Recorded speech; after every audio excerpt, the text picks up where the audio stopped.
Case of Connie Alm. Connie Alm was born on July 18, 1974, in Malaysia. She was the younger of two daughters and enjoyed a very close relationship with her parents. In 1995, Connie moved to the United States to pursue higher education and a career in information technology. While living in the United States, Connie met a man named Brandon. He was a U.S. and an ethnic Chinese whose parents emigrated from Singapore over 20 years ago. Initially, and Brandon were just friends, but their friendship eventually blossomed into a romantic relationship. Brandon became a significant figure in Kanye's life, supporting and helping her in various ways. They got married in 2001. Kanye's life was on track in 2003. She was working as an analyst in San Diego, planning a future with her husband, and hoping to start a family. Her life changed dramatically that year. The trouble began when Connie's father, Ong Bayong, was diagnosed with cancer. Connie decided to fly to Malaysia to support her family during this difficult time. On June 1, 2003, Connie and her husband, Brandon, arrived in Malaysia. However, Brandon returned to the USA after a few days, leaving Connie to care for her father in Kuala Lumpur. Despite the distance, Connie and Brandon stayed close through daily phone calls. They would talk for hours, sharing stories about their daily lives, including their two pets. Connie's father underwent surgery to remove a kidney, but fortunately, his health began to recover. As he improved, Connie planned her return to the USA, scheduling a flight for June 14, 2003. Connie organized a farewell dinner at a local restaurant the evening before her departure, and she invited her mother, sister, and closest friends to join her. That evening, June 13, 2003, Connie and her mother arrived at the designated meeting spot later than the others. They had trouble finding a parking spot in front of the mall, so Connie parked in the underground lot. However, her mother was concerned about the poor lighting in the lot rather than the parking fee. Once they arrived at the second-floor restaurant, Connie was excited to reunite with her childhood friends whom she hadn't seen in a long time. They spent a few hours catching up, but Connie soon noticed that her mother, Pearlie, was starting to look tired. When Connie asked if her mother wanted to head home, Pearlie said she had a lot to do that day, was okay with leaving early, and promised her friends she would be back soon. Connie, her mother, and her sister Elsie got up from the table to pay for their parking. They went to the payment terminal, which was located on the first floor, a floor above the underground parking lot. As they waited in line for the terminal, Connie realized she had left the parking ticket in their car. She asked her sister and mother to stay in line while she went back down to retrieve the ticket. Elsie and Pully waited for 10 more minutes, but Connie still hadn't returned. Then her sister started calling her. The first call went unanswered, and the second one was sent to voicemail. This was unusual, and Elsie and Pully immediately sensed that something was wrong. They quickly went to the parking lot, where they were shocked to find that Kenny's car was no longer there. They searched the parking lot several times to make sure, and after confirming that the car was indeed gone, they realized that Kanye must have disappeared along with it. Pully was certain that something had happened to her daughter, as Kanye would never leave without saying anything.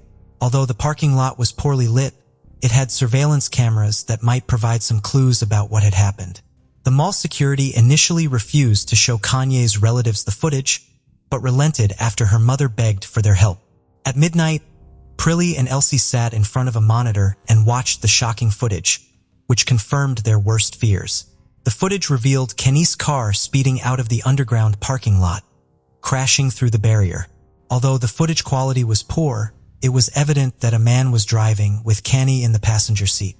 Her body was positioned as if she was trying to distance herself from the driver, leaning against the door. Upon seeing the footage, Prilly immediately filed the disappearance and kidnapping report at a police station.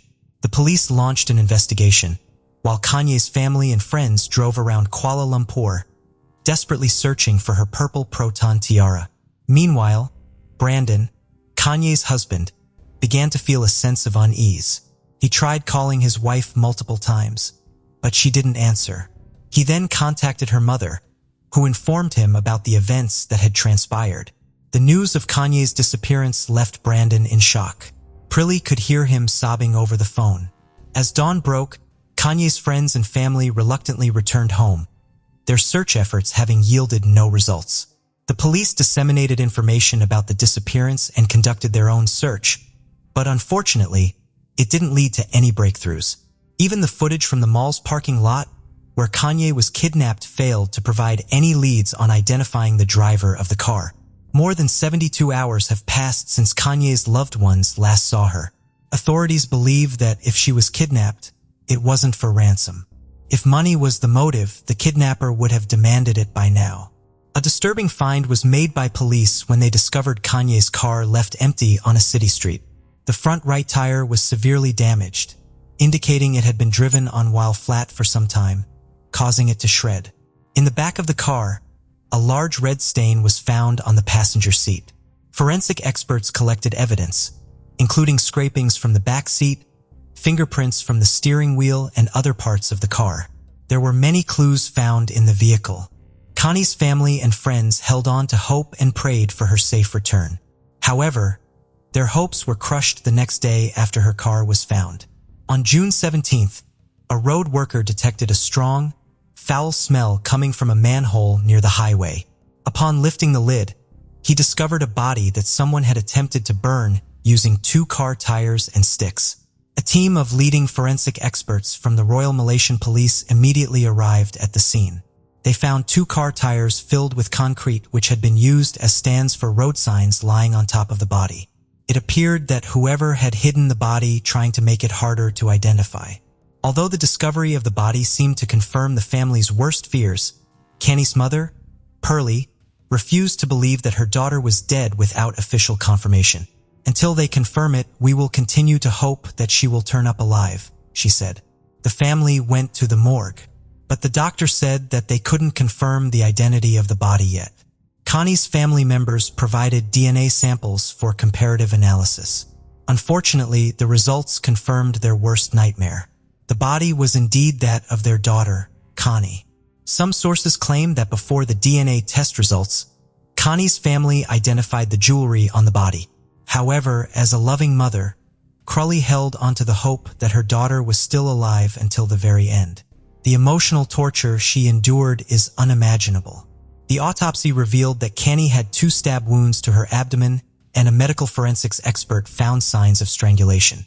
A cloth was tied around her neck in multiple knots, and semen was found inside her body, which served as a source of DNA. A few days after the body was discovered, an incident raised questions about the work of police. An undercover policeman, Subramaniam Ravichandran, reported to his superiors that on the night of Connie's disappearance, he was on duty with his partner, patrolling the streets of Kuala Lumpur at night on their motorcycles. Both officers were dressed in civilian clothes. They noticed a car parked incorrectly, taking up half the road, and stopped to investigate if anyone was inside. Ravichandran approached the driver's door and saw a man behind the wheel with a woman in the passenger seat. He knocked on the window, and when the man lowered it partially, Ravichandran displayed his police ID and asked what they were doing. The driver replied they were just chatting and not doing anything illegal. Ravichandran then requested to see their IDs. As the driver handed over the documents, she in the passenger seat made unusual hand gestures, seemingly asking for help, but stopped whenever her assumed boyfriend looked at her. Noticing this, Ravichandran asked the driver to step out of the car. However, the driver responded aggressively, claiming Ravichandran was not a police officer but a thief. He then raised the window and reached for the ignition. Realizing the car might drive off, Ravichandran drew his pistol and shot the right front wheel. Despite this, the car sped away. Ravichandran and his partner pursued on a motorcycle but were unable to catch up, which is puzzling given the car had a flat tire. At the time, the Malaysian Police Department was in a state of disarray, which might explain why the officer didn't call for backup or report the incident. The car with a flat tire was a purple Proton Tiara, driven by 27-years-old Ahmad Najib bin Aris, accompanied by a woman named Connie. Although the police chase did not result in an immediate arrest, the officers managed to obtain documents from the driver. Tragically, Connie was later found dead. It is possible that if the officer had acted differently during the encounter, the outcome might have been different. Unfortunately, Ravichandran only informed his superiors about the incident after Connie's body was discovered. The only positive outcome of that night was that the police had obtained documents that could help identify the suspect. Besides Kenny's family, many Malaysians attended her farewell ceremony. Her death was a devastating loss for her husband, Brandon. Meanwhile, the police launched a search for Ahmad Najib. They discovered that he didn't live at the address listed in his documents, but his name was genuine, providing multiple leads to track him down. The police searched for Ahmad Najib's name in the Registry of Documented Marriages and the National Agency of Social Support. They found a match, revealing that Ahmad Najib bin Aris was born and raised in Muar, Malaysia. He was the second of 4 siblings and had dropped out of school to work and support his family. In 1998, he moved from Muar to Kuala Lumpur, where he got married and had 2 children. Since 2000, he had worked as a cabin cleaner for Malaysia Airlines. Knowing the name of Ahmad Najib's wife and her workplace, the police began surveillance. She worked at a metropolitan bank, and after her shift ended, undercover police officers followed her to determine her home address. Now that they knew where Ahmad Najib lived, the police had to ensure he was inside the house without alerting him. For 3 days, they monitored the house, but Ahmad Najib didn't appear. At one point, investigators doubted whether Ahmad Najib still lived with his family, but this was a hasty conclusion. On the 4th day of surveillance, at around 4 a.m., a cab pulled up to the house and Ahmad Najib stepped out. Within a minute, he was handcuffed and taken to the police station for questioning. News of the arrest and the suspect's identity quickly reached the press. Many people who knew Ahmad Najib were shocked to learn that he was suspected of kidnapping and killing Connie O.M. Those who knew him described Ahmad Najib as a devoted husband, a caring father of 2, and an overall good person. However, investigators soon discovered that he may have been hiding a darker side. During the initial interrogation, Ahmad Najib remained calm and requested to speak only with the head of the Criminal Investigation Division. It wasn't until he was presented with evidence linking him to Connie Ong that Ahmad Najib began to deny any wrongdoing. His confidence seemed to wane as the evidence mounted. Investigators showed him 2 IDs that he had given to an officer on the night of Connie Ong's kidnapping. They also revealed that they had found bloodstains on his jacket and jeans, which DNA analysis would likely confirm to be Connie Ong's blood. After realizing the officers had solid evidence and were not bluffing, Ahmad Najib confessed to kidnapping and killing Connie O.M. Within 10 days of the kidnapping, on June 23, 2003, he was taken to court, where he repeated his confession. The police then conducted an investigative experiment where Ahmad Najib showed them all the locations he had been with Connie O.M. He provided a detailed account of how he forced her to be intimate with him multiple times, how he took her life, and how he attempted to dispose of her body. Evidence supporting his statements was found at all the locations he led the police to. The investigation began at the underground parking lot, where cameras captured footage of Ahmad Najib. According to his statement, he was waiting for his former boss, who had fired him and whom he sought revenge against. However, the claim about the former boss was never verified. Hiding in the darkness, he observed Connie Ong searching for something in her car and seized the opportunity to take advantage of the situation. He forcefully pushed her into the car, issuing threats that if she attempted to escape or seek help, she would face dire consequences. Overwhelmed, Connie Ong became disoriented and obediently followed his instructions. Next, he took the driver's seat and sped out of the parking lot. After crashing through a barrier, he stopped in an industrial area where he began to harass Connie O.M. Just as this was happening, a plainclothes police officer approached the car. Ahmad Najib falsely told the officer that he didn't know he had taken the wrong person until the officer asked him and his victim for their identification. Even assuming Ahmad Najib had intended to kidnap his former boss, his guilt remains unchanged. Undoubtedly, his former boss would have suffered the same fate as Connie O.M. According to Ahmad Najib's account, he managed to evade the pursuing officer. Despite the officer possessing his documents, Ahmad Najib failed to consider releasing Connie O.M. Instead, he stopped the car on the street to replace a tire damaged by a bullet. A car containing a woman was parked at the spot where he had pulled over. He approached she and asked for a car jack, intending to change his tire. However, he noticed Kenyang signaling to she, who then handed him the jack. He abandoned the idea of changing the tire and drove off immediately.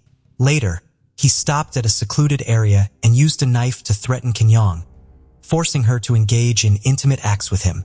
Afterwards, he drove to another district where he coerced Connie Ong into satisfying him again, with both of them in the back seat. Connie Ong pleaded for mercy, but he took her life instead. He then disposed of her body in a manhole near a highway, moved the car to another location, and left it there. 16 hours later, he returned to the scene with a gasoline canister in an attempt to conceal evidence of the crime. DNA analysis confirmed that the semen found in Connie Ong's body belonged to Ahmad Najib Ben Aris. His DNA was also discovered in the car, along with his fingerprints, providing further irrefutable proof of his guilt. Additionally, the analysis revealed that the blood on his jacket and jeans belonged to Connie Ong. The trial began on September 15, 2003, 3 months after Connie Ong's death. This high-profile case drew widespread attention from the Malaysian media and public. The trial attracted not only ordinary Malaysians and journalists, but also individuals seeking to boost their reputation, including numerous attorneys representing Ahmad Najib. Despite admitting guilt during the investigation, overwhelming evidence, including DNA proof, Ahmad Najib changed his stance after consulting 6 attorneys. At his first trial, he claimed his confession was made under police pressure. However, the judge before whom Ahmad Najib confessed immediately after his arrest testified that there were no signs of physical abuse and Ahmad Najib appeared calm and relaxed. The attorneys then shifted their strategy, arguing that Connie Om was in the car with Ahmad Najib voluntarily. They suggested that Connie Om, a black belt in Taekwondo, should have attempted to escape if she were being held against her will. However, this attempt to blame Connie Ong was rejected, as people respond differently to critical situations. However, another claim surfaced, stating that Connie Ong had consensual intimacy with Ahmad Najib and that Connie Ong's death was caused by strangulation used to heighten the experience. Forensic experts disagreed with and rejected this account of what happened. The cloth around Connie's neck was tied in multiple knots, suggesting that Connie Ong had no intention of loosening it. Indeed, the cloth was so tight that the skin beneath was the only area on the body not affected by the fire. Furthermore, the cloth was a type used for cleaning plane windows, and given the defendant's job as a cabin cleaner, this linked him more closely to the crime. Additionally, the lawyers struggled to explain the stabbed wounds on Connie's body. At this point, Ahmad Najib's attorneys advised him to remain silent and not testify. Many questioned why Connie didn't escape the car when she had at least 2 chances to do so. On February 23, 2005, Ahmad Najib bin Aris was convicted of all charges connected to the crime committed against Connie Ong. The evidence pointed to him as the sole perpetrator. Ahmad Najib received the maximum sentence under Malaysian law, 20 years imprisonment and 10 strokes of the cane for violating Connie Ong's sexual integrity, plus the death penalty for causing her death. In Malaysia, the death penalty is carried out by hanging, a method that differs significantly from the lethal injection used in some other countries such as the USA. Ahmad Najib's lawyers attempted to appeal the sentence twice but were unsuccessful both times. In 2010, Ahmad Najib petitioned the head of state to commute his death sentence to life imprisonment, maintaining his innocence. However, his plea for clemency was rejected. More than 13 years after Kenyang's death, on September 23, 2016, Ahmad Najib's sentence was carried out. He was 40 years old at the time of his execution. April 25, 2011 is made to 999, reporting that a house is on fire in Georgia Drive, in Nottingham, England. 2 young boys have fled the house with the family dog as the fire rips through the building. Emergency services quickly arrive on scene and try to put out the blaze. As the fire ravages the house and the quiet suburban streets, word begins to spread that a woman has been found dead inside. One neighbor remarks, "You see things like that on the TV, but when you know the person, you just can't believe it." At about 7:30 that morning, fire investigation dog handler David Cross was paged with the control room saying he needed to to attend the nearest police station at around 9 o'clock for a briefing before the fire investigation team went down to the scene, with them arriving at the house at around 11 a.m. The police cordoned off a large area around the estate, but there was substantial interest from the press. Journalist Rebecca Sherdley said that the first the media had heard of the incident was that there had been a fire on Georgia Drive. Many neighbors had come outside and reporters learned from speaking to them that the two young boys had managed to escape, but the lady inside had died. From the outside, there was severe smoke damage to the windows. The source of the fire was quickly found. It appeared to be around a body that was lying on the bedroom floor. The task of investigators was to try and work out exactly what had happened. The older of the two children who lived at the house, who was just 14 years old, told the detective as a horrifying and disturbing story. He explained that he had woken up in the middle of the night to use the bathroom. After exiting his bedroom, he had come face to face with a man in a mask, who proceeded to throw a hammer at him before fleeing. He then said that he went into his mother's bedroom that was on fire, where he found that she had been attacked. In a state of panic, he grabbed his little brother before running out of the burning building. As the flames spread through the family home, the children went next door to raise the alarm. He then ran back inside to rescue the pet dog, but he was unable to get to his mother, and she was still inside as the house continued to burn. The badly burned body was recovered and then taken away for a postmortem. Due to the fire, the body had to be identified using dental records. The victim was discovered to be 47-year-old mother of two, Jacqueline Bartlam, known to most as Jackie. After she had been identified, the next task was to determine how she had died. It quickly became clear to the police that the fire was not an accident. It had been started deliberately to cover up the fact that she had died of blunt force trauma caused by multiple blows to the head. Jackie's partner Simon Matters had heard on the news that there had been a fire at a house on Georgia Drive. Upon hearing about the fire, he sent a text message to Jackie's sister, who confirmed that Jackie was missing and that the remains of her body had been found in the fire. He raced back, not knowing the details about what had happened. As the news began to spread about what had happened that night, people began to hear more about the victim of this disturbing attack. Jackie Bartland was a doting mother of two young boys. In 1996, she had given birth to her first son with her partner Adrian, and the pair got married 3 years after. They would later have a second son together. They had a stable and comfortable life. They lived in a nice detached house in a middle-class area, and the children attended the local private school. But the happiness was not to last, however, as Jackie and Adrian's marriage would eventually end in divorce. Following the split, she had moved with her sons to another part of Nottingham. In May 2008, Jackie met Simon Matters on a night out. He didn't go out with the intention of meeting somebody, but he was soon smitten with her. Her loving and caring nature stood out to Simon, and he noted how she showed a genuine interest in people. The pair later became an item. By all accounts, Jackie was a loving woman who didn't have enemies. Nobody could understand why anyone would want to kill her in such a brutal way. Just 2 days after the terrifying house fire, the police announced that they had made an arrest. The full picture of what had happened wouldn't come to light until a name suppression order was lifted, allowing the press to name the alleged killer and give details on what had happened. This had been a meticulously planned and orchestrated murder. It wasn't a stranger who had broken in and savagely killed a woman at random. The killer was a child, Jackie's 14-year-old son, Daniel Bartlam.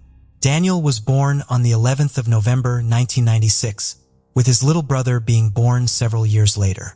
When he was just 8 years old, Daniel became obsessed with fictional gore and violence.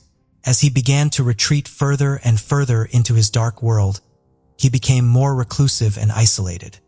He would spend the majority of his time in his bedroom feeding into his obsessions. He would watch his collection of horror films, with movies like Saw and Nightmare on Elm Street being frequently rewatched, as well as playing video games.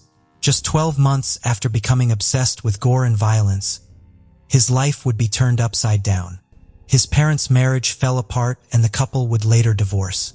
Daniel and his brother would go to live with Jackie.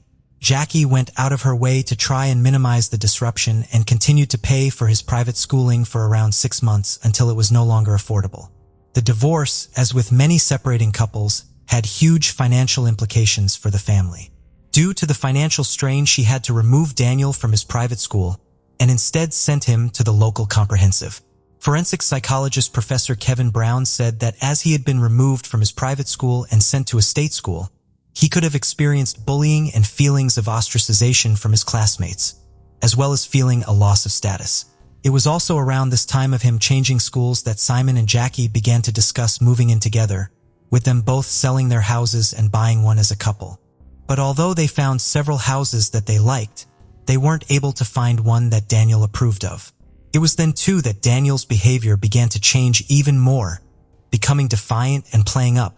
Daniel didn't chip in around the house and didn't do chores, with Simon describing him as selfish.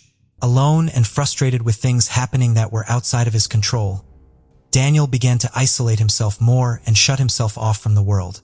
Daniel also started to become more angry with the lack of attention he was receiving. His mother now had a new partner, and things were happening in his life that he couldn't control, all of which was feeding into his rage. He spent most of his time up in his bedroom and nobody knew what he was doing up there. From around the age of 12, he was mending laptops for people, and that's what they assumed he was doing alone upstairs. He also made several YouTube videos. One person who became concerned with Daniel's increasingly odd behavior was Simon. He was concerned that Daniel was too young to be consuming such explicit and adult material at his age. Whenever Jackie attempted to discipline her son, he would often become violent in an attempt to regain control. On more than one occasion, Simon had to intervene to protect Jackie from her young son. Simon described one occasion where Daniel had started shouting at Jackie. He got so close to her face that Simon had to put himself between the two. Daniel proceeded to run upstairs, and for the next 2 minutes he would kick the banisters, hit the wall and swear and shout before going into his room and slamming the door shut. Jackie was so shaken and scared by her son's outburst. In 2010, he was reported missing from home by his mother.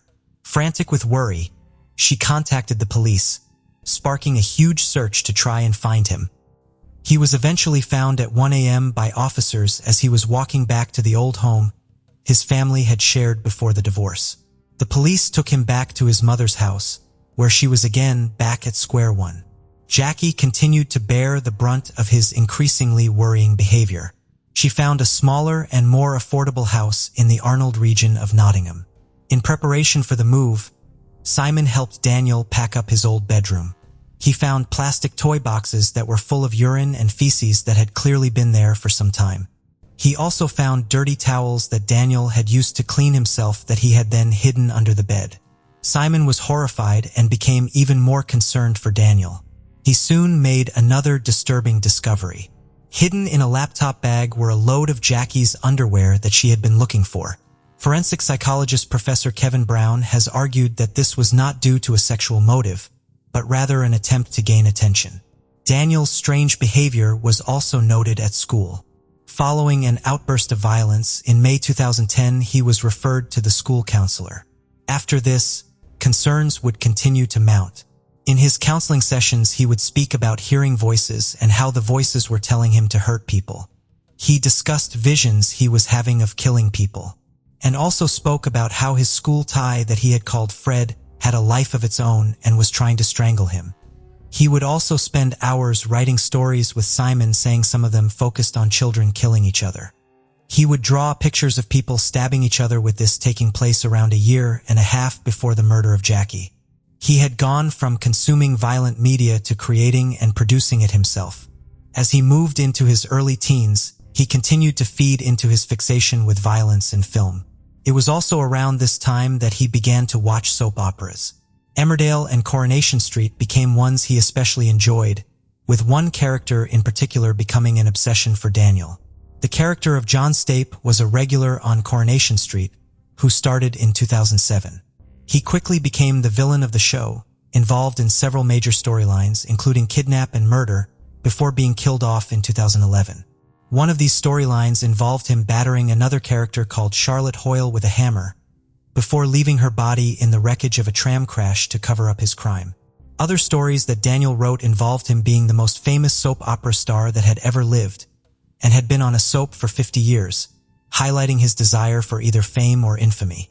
Bartlam immersed himself in his fantasy world to such an extent that the boundaries between real life and fiction would become disturbingly and tragically blurred. By March 2011, just 6 weeks before the murder of Jackie Bartlam, a mental health assessment was carried out at Thornywood Child and Adolescent Mental Health Services. Following the assessment, it said that Daniel demonstrated no mental illness and he was judged as being little or no risk or threat to himself or others. By April 2011, the relationship between Jackie and Daniel had continued to break down and had now reached an all-time low. He was still obsessed with violent media and much of his anger was fixated on and directed towards his mother. April 25, 2011, everything appeared normal in the Bartlam household. Simon had been texting Jackie on the Easter Sunday, and everything appeared to be fine, with her saying that Daniel had plans to go out with his grandparents. He took the pet dog Meg to get her coat trimmed, mowed his mother's lawn, and ate some Easter eggs. Daniel spent the previous evening rewatching one of the Saw films. In the early hours of the 25th, he would set his disturbing plan in motion. It has been reported that he left the house and headed into the garden where he had hidden a can of petrol and a claw hammer in the shed. After walking back through the garden and into the house, he headed upstairs. After entering his mother's bedroom, he watched her as she slept for a while. He then proceeded to raise the hammer above his head, bringing it down with disturbing force. He struck his sleeping mother 7 times, fracturing both her skull and her face. After rolling her onto the floor, he used scraps of newspaper to surround her body. He then proceeded to douse her in petrol and then started a fire. He ran to his younger brother, waking him up to tell him that the house was ablaze, before running out of the burning building. As he waited on the street for the police to arrive, he began to tell the neighbors that a masked intruder had broken into their house and left through his mother's bedroom window. Even before the police got there, Daniel started lying to those around him. It wasn't long before officers started to question Daniel's version of events. When Simon initially saw the news reports, it just said that there had been a house fire in Nottingham. An hour later, it was confirmed that the fire had taken place on Georgia Drive, where Jackie had lived. Although it was yet to be confirmed exactly which house had been caught in the blaze, he said he knew it would be Jackie's, and he knew who would be responsible. Despite the best efforts of Daniel Bartlam to cover up his crime, forensics were able to find many pieces of evidence that pointed the finger solely in his direction. When the forensics team went into the home to search it, 2 hammers were found. One was a claw hammer, which following an examination was proven to be the murder weapon. The other hammer was a lump hammer that had been planted by Daniel to act as a red herring and throw the investigators off the scent. According to former Detective Chief Inspector Colin Sutton, who worked with the Metropolitan Police Force, the degree of planning that he had exhibited, from planning the murder to setting the fire, using a decoy weapon and adamantly sticking to his story, demonstrated a determination not usually seen in a 14-year-old boy who had committed such a serious offense. When examining his laptop, officers found even more disturbing evidence. Whilst he had deleted it from his computer days before the murder, officers were able to recover a story that Daniel had written. It was a fictional version of himself where he was the central character. In the story, Daniel was a master criminal who got away with a string of gruesome murders, rapes, and assaults. Also in the story, he bludgeoned his mother to death with a hammer before setting fire to the body in order to make it look like an intruder had done it. But as the events of the 25th of April unfolded in the early morning hours, it proved to be more than a fantasy. This was his plan. Like the version of himself in his story, Daniel pretended to police that the attack had been carried out by an intruder. He wrote, "The only place he couldn't get away with his bad deeds was with his mother Jackie. So, one evening, made it look as though there was a break-in, and murdered his mother with a hammer, then set her and the family home alight." After his denial and vehemently sticking to his story, Daniel admitted to killing his mother and proceeded to tell the police an entirely different version of events. On the day of the murder, he said he had argued with his mother, and she had then gone off to bed. He said that at around 1 a.m. he had stormed into her bedroom, and they had a blazing row about a pair of trainers that he couldn't find. He said he then returned with a hammer and beat her to death. But the idea that this had been a spur-of-the-moment attack didn't match with what officers had found. His script showed this was not a murder that had come from a fit of rage. This was a planned and thought-out murder that had been meticulously plotted. When trying to ascertain exactly why Daniel had committed the offense, neuroscientist Professor Francesca Hape spoke in a documentary about Daniel's case and noted that people with psychopathic tendencies don't have a break in their behavior that other people would. For example, seeing someone in distress would cause people to stop, and whilst this isn't a motivation to do harm, people with psychopathy don't stop from doing harm. She said that Daniel's case is completely mysterious and seemingly without any motive. She also noted that children and their brains are still developing throughout childhood and adolescence, so determining if a child has psychopathy is incredibly difficult. But it is clear that adults who have many psychopathic traits typically show them when they are much younger. Forensic psychologist Professor Kevin Brown said that what made Daniel so different is in a crime as violent as his, one would expect to see a history of abuse and neglect, but this appeared to be absent in his case. The only thing that appeared to traumatize him was the divorce of his parents. On the 4th of October 2011, Daniel Bartlam entered a plea of not guilty. He claimed he had been provoked. Before his trial started, Daniel Bartlam was examined by mental health experts for the prosecution and defense, and they agreed that he did not have any psychiatric or psychological condition. 23rd of January 2012. Daniel Bartlam's trial began, and it was now the job of the Crown Prosecution Service to prove that he had deliberately killed his mother. The case was unprecedented and caused significant media interest. Very few had ever followed a case of such brutality committed by someone so young against a family member. It was also unique due to the levels of planning that Daniel had shown leading up to the murder. Journalist Rebecca Sherdley, who was reporting on and covering the trial, said that when she saw Daniel in the dock, she was surprised at how young he'd looked.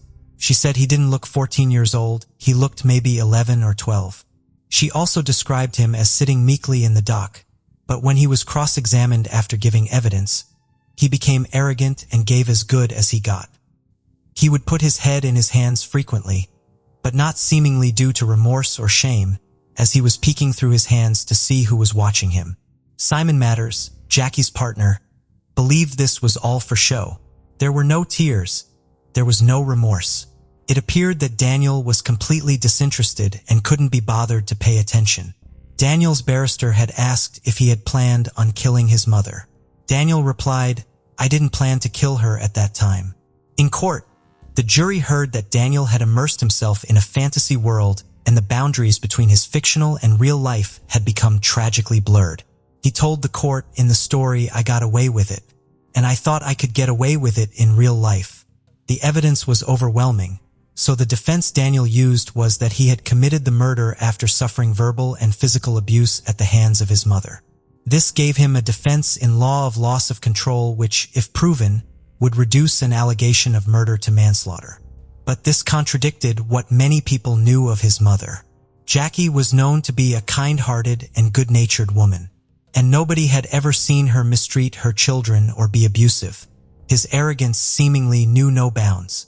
Towards the end of the trial, he turned towards Simon and ran his finger across his neck, in a motion that indicated slitting someone's throat.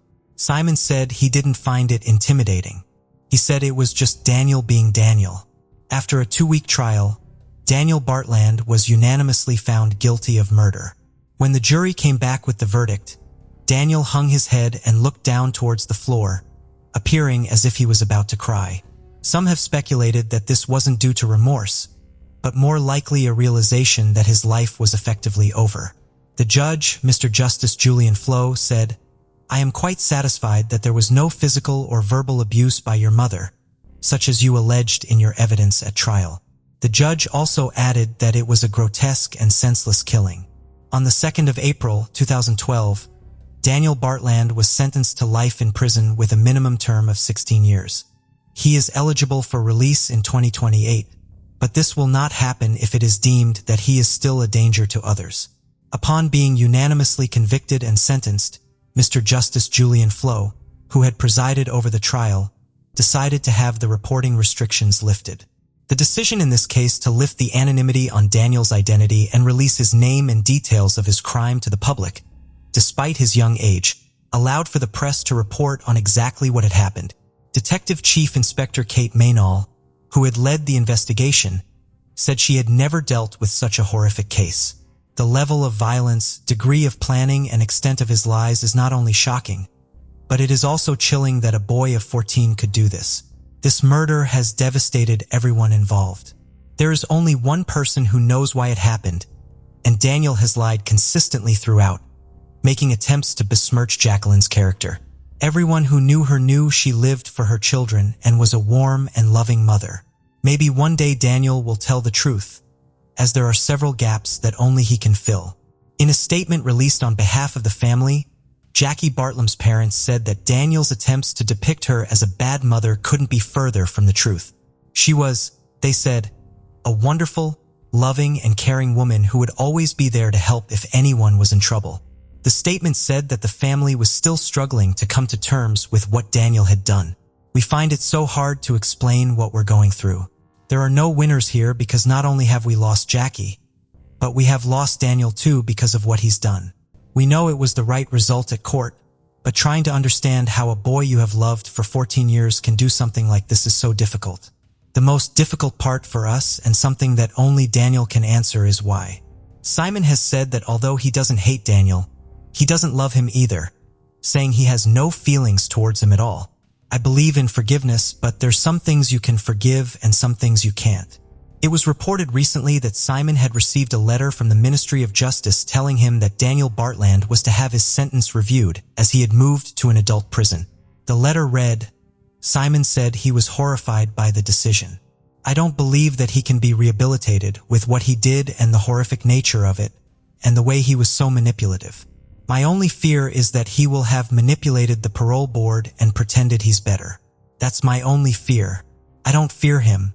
The facts of exactly what happened that night may never be fully known, as there is only one person alive who knows the truth, and that is Daniel Bartlam. What we do know is that those who knew and loved Jackie are determined that she will be remembered as a loving mother and partner who cared deeply for people, and not by the tragic and appalling way that her life was taken. Case of Michelle Missy. In the quiet suburbs of Southern California, the disappearance and tragic death of Michelle Yvette Missy Avila deeply shook a close-knit community. Her story is one of friendship, betrayal, and a devastating loss that left an indelible mark on those who knew her. The vanishing of Missy Avila caused shockwaves in the community, as friends, family, and law enforcement mobilized in a desperate search to find her. The quest to uncover the truth behind her disappearance would reveal a disturbing tale of betrayal among those she trusted. Missy was known for her bright smile and caring nature, a young woman with dreams of a promising future. As the details surrounding her disappearance emerged, the heartbreaking story of friendships turned sinister captivated the nation's attention. This is the story of Michelle Yvette Missy Avila, her whose life was tragically cut short. Missy was born on February 8, 1968, and grew up in our later Los Angeles. She lived with her mother and 3 brothers and attended San Fernando High School with her 2 best friends, Karen Severson and Laura Doyle. Missy and Karen had been best friends since they were 8 years old, but the girls started to drift apart once they entered high school. Missy was very beautiful and had very long hair, which she loved, and she was quite popular and well-liked by most of her peers. Karen and Laura began to feel envious of the attention Missy received from others, especially from boys. During Missy's sophomore year of high school, a rumor began to spread that claimed Missy had been engaging in sexual relationships with several boys, all of whom had girlfriends. This rumor prompted a group of girls to confront Missy outside of school and assault her severely. As soon as Missy got home, her parents pressed charges against the ringleader of the attack, Sonia Bond. Missy was expected to appear in court on October 8, 1985 to testify against Sonia, but she would sadly never get that opportunity. Earlier in September, Missy had a falling out with both Karen and Laura due to the same rumor that had been spread a year earlier, in which Missy was accused of having sexual relationships with her friends' boyfriends. This time, the 2 girls involved were her best friends, Karen and Laura. Missy began dating a boy named Randy earlier in their junior year, but their relationship only lasted around a month before Missy broke things off, as she couldn't stand his constant partying. Not long after, Karen and Randy started dating and moved in together. However, Randy still had feelings for Missy, and Karen saw him flirting with her. Missy turned Randy down and told him she wasn't interested in rekindling their relationship. Missy also tried to be a good friend by telling Karen she should consider ending the relationship with Randy and try to find a better boyfriend.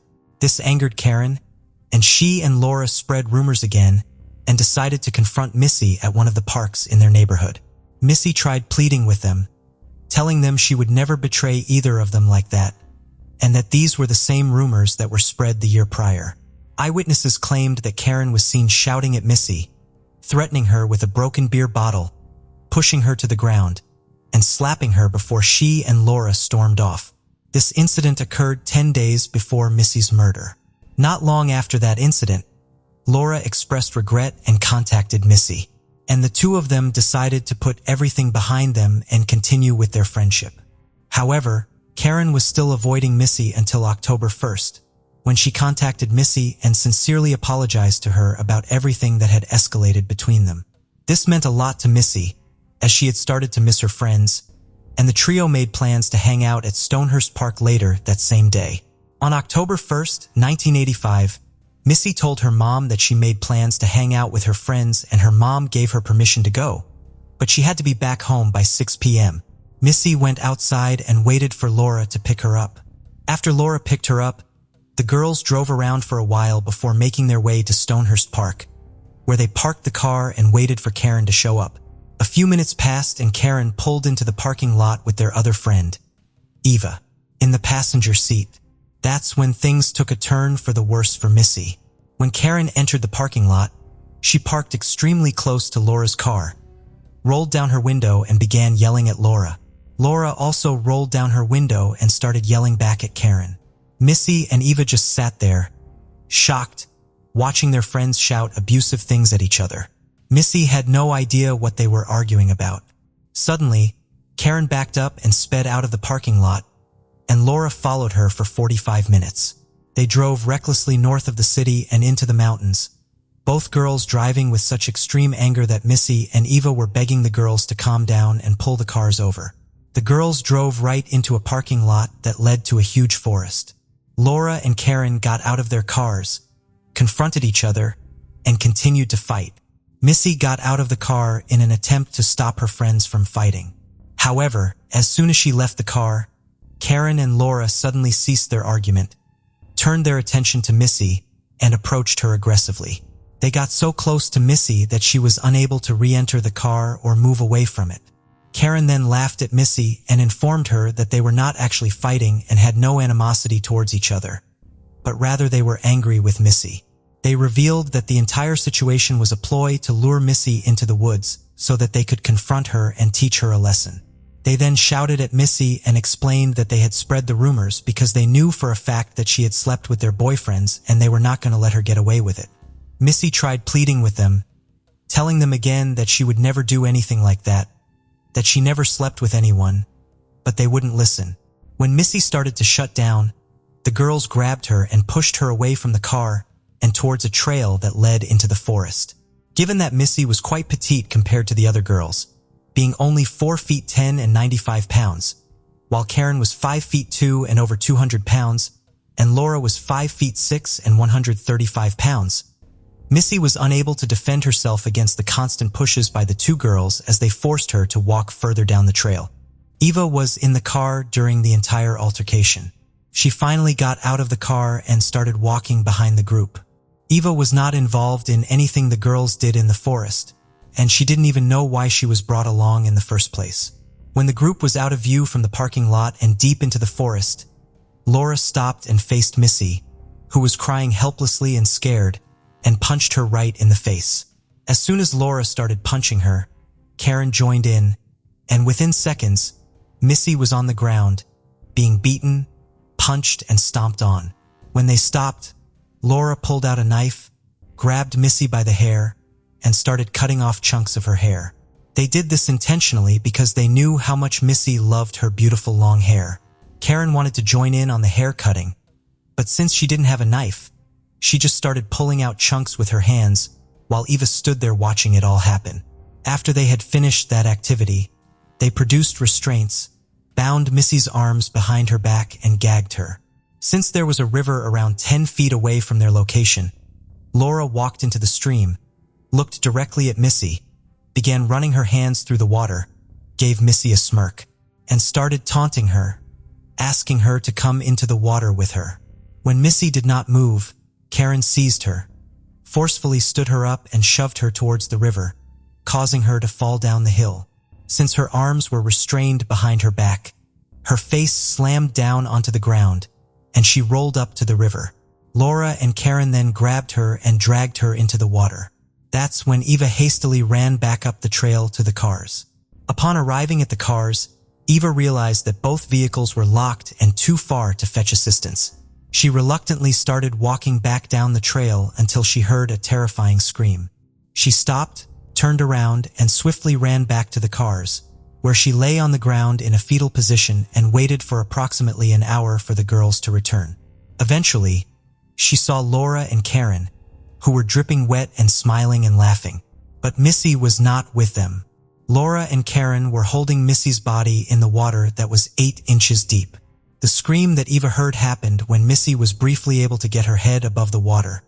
But then Karen grabbed her head and pushed it back into the water.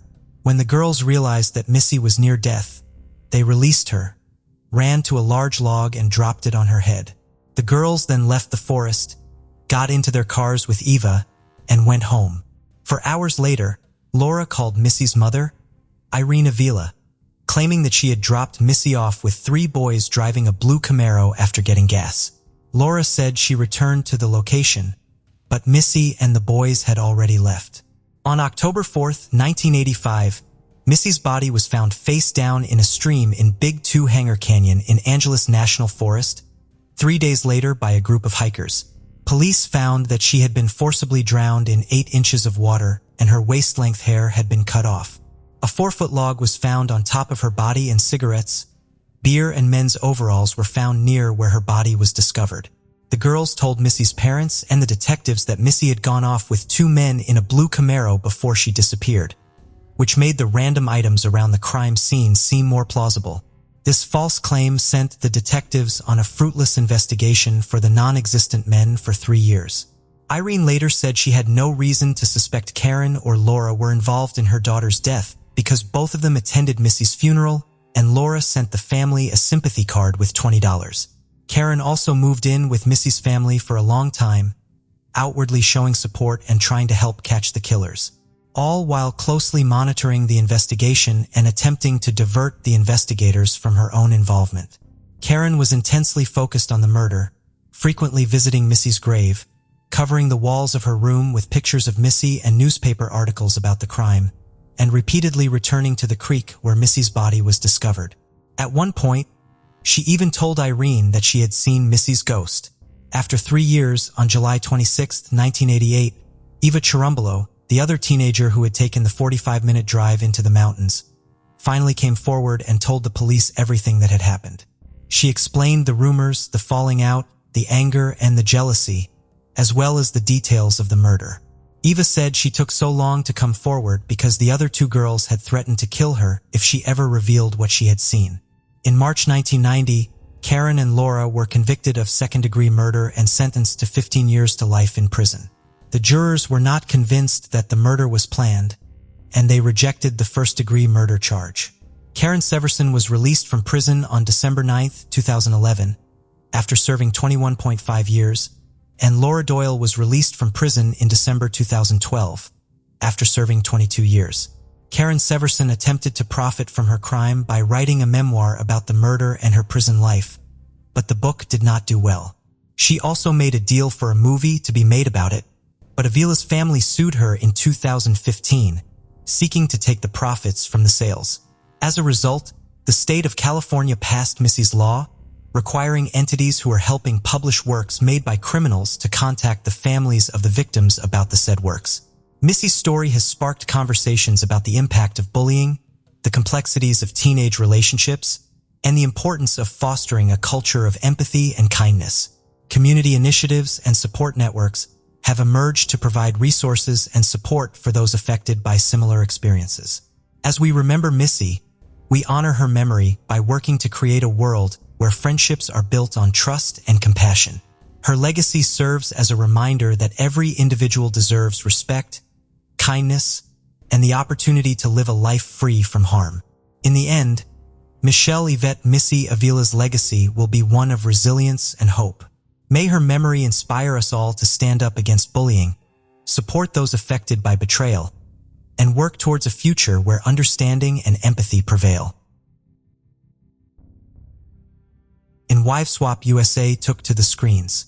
Originally starting in the UK a year prior, the format was a success, and the reality show soon traveled overseas to be picked up by ABC. The premise was simple. Two different households, usually with dramatically different lifestyles, swapped wives and her mothers or sometimes husbands and her fathers over. They would spend 1 week playing by the family's rules, and then the second week with the family playing by the rules of whoever had joined, before reuniting with their own families to discuss the experience. 4 years into the show airing in America in 2008, viewers around the world were introduced to the Stockdale family. ABC producers were searching for a bluegrass family band specifically, and one that held strong faith-based traditional values. ABC found what they were looking for with the Stockdale family. The Stockdales consisted of Mother Kathy, aged 44, Father Tim, aged 48, and their children, 19-year-old Calvin, Charles, who is 16, 15-year-old Jacob, and the youngest son James, who was 11 at the time.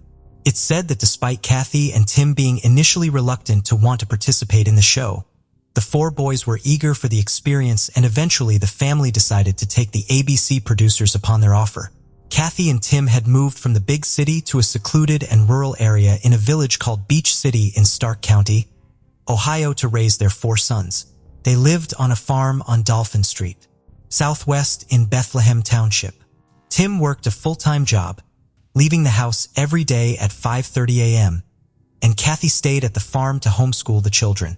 The Stockdales were a deeply religious family, and Kathy said they had moved up to the farm to develop wholesome family values, and she and Tim wanted to protect their sons and keep them sheltered.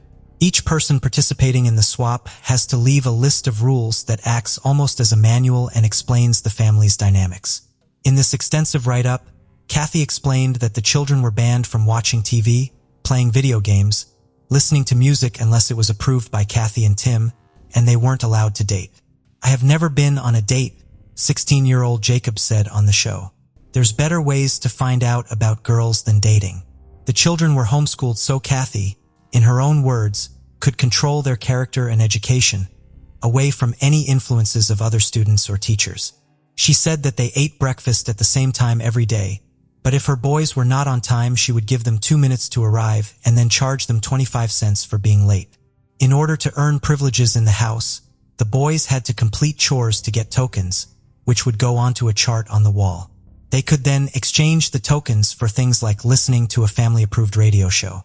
By all intents and purposes, the family lived a fairly secluded life, having each other for company. Kathy said, she said that although she was raising her boys in a much stricter environment than her parents had raised her in, she felt it was for the best, given how times had changed. And ultimately, as a family, they believed that spending time together without anything interfering was the most important thing. The band had elements of gospel and comedy as well, and they would often compete in regional competitions and perform at bluegrass gatherings. They were all undoubtedly very talented, and the family said they enjoyed any chance to play and make music together. Tim said it was a good way to teach the children about working together and for them to earn some money. Kathy would act as the band's manager, and together the band produced 4 albums. The Stockdales swapped with the Tonkovich family, who couldn't have been more different.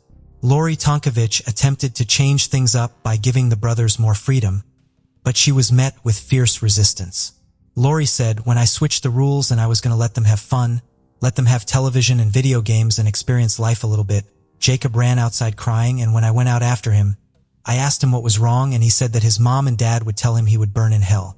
After the wife swap experience was over, by all accounts things seemed to carry on as normal for the Stockdale family. They continued to perform with the boys, often winning competitions for their music, and they carried on working on the family farm. Almost a decade later, however, Calvin and Charles had moved out of the house and area.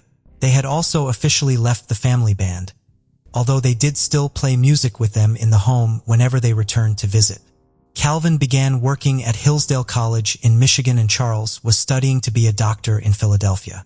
21-year-old James was studying business at university and was hoping to go into the business side of managing the family band. Kathy was still regularly uploading to her YouTube channel, which often showed the boys performing and getting up to various activities. Her last upload was on March 23, 2017, and showed her youngest son James in the snow, making jokes and kidding around. The remaining members of the Stockdale band, which were now Tim, Jacob, and James, and a family friend, Joe Steiner, were still finding a decent amount of success, and the band was completely booked up throughout the summer. The Stockdales attended a musical gathering with other family members and friends during the month of June, and one witness recalled that Jacob left early due to not feeling well. In mid-June, they performed at the Wildcat Ranch in Ohio. Nothing seemed amiss, and everything appeared as it normally was. At 4:36 p.m., police received a call. They could hear nothing, and whoever was on the end of the line swiftly hung up. Whoever made that call remains unclear. When authorities arrived at the location the call had come from, residents alerted them to gunshots that had been heard near the Stockdale family farm. Neighbors said they had heard between 10 and 12 shots, sometime between 1 and 3 p.m. As police approached the property, they saw the door was open and a figure was standing inside. They then heard a single gunshot. They found 25-year-old Jacob Stockdale on the floor with a gunshot wound to the head. He was bleeding profusely, but was still alive. Upstairs in the bathroom, they found 54-year-old Kathy. 21-year-old James was discovered near a door. Both of them were deceased, having died from gunshot wounds that had come from a 20-gauge shotgun, the same one found with Jacob. Jacob had taken the gun from the home, shot his mother and brother, then turned the gun on himself. Tim was out of the house at the time, as were Calvin and Charles. Calvin said, "James, our youngest brother, has always been a catalyst of family fun. He leaves behind many friends and a family that loved him dearly. My brother Jacob is still in critical condition, and we are praying for his physical recovery as our family makes funeral plans and begins the healing process." He also said that as a family they love him and forgive him. A grieving Tim said, "Kathy has been my beloved wife of 32 years and a wonderful mother to our 4 sons. She loved nothing more than being a mother and grandmother. She had a strong sense of learning and was passionate about her Christian faith, natural health, and organic farming." Jacob stayed in hospital for over a year, receiving numerous surgeries including reconstructive and extensive treatment for his severe brain injuries. He had lost all sight in his left eye and was living with at least 7 metal fragments permanently lodged in his head. In September 2018, after over a year of treatments and medical care, Jacob was charged with 2 counts of murder, and he entered a plea of not guilty by reason of insanity. A grand jury decided not to apply the death penalty in his case. In January 2019, Jacob attended a short hearing with his defense attorney, and his attorney requested a psychological evaluation of his client. After this, Jacob was placed in Heartland Behavioral Healthcare Hospital, a secure state psychiatric facility, because he was deemed not mentally competent to stand trial. He was assessed several times, but due to the brain damage after attempting to take his own life, the results were often differing.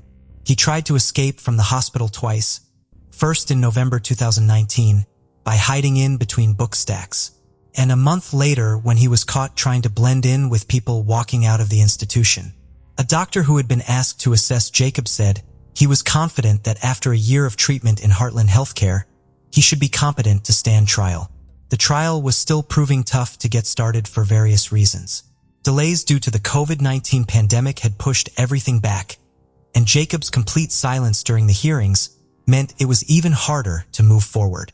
Dr. Wood was sent in to assess Jacob. Due to hospital policies and COVID-19 restrictions, hearings and legal meetings were taking place over Zoom, but Dr. Wood was asked to go in person to talk to Jacob. Jacob was still not participating or answering questions, but after a long assessment, she eventually found him to have been clinically sane at the time of the murders. After this, the trial was finally able to move forward. It was originally set for the 26th of January 2021, but because of the restrictions due to the pandemic, this prohibited Jacob's attorney from meeting with him in person at the mental health facility. The defense requested a delay on legal proceedings, citing inability to adequately prepare for the trial. Judge Frank Fortuna allowed this and pushed the trial back to May 4, 2021. During this time, professionals inside Heartland Healthcare believed that Jacob was fit to leave the hospital and be moved to jail.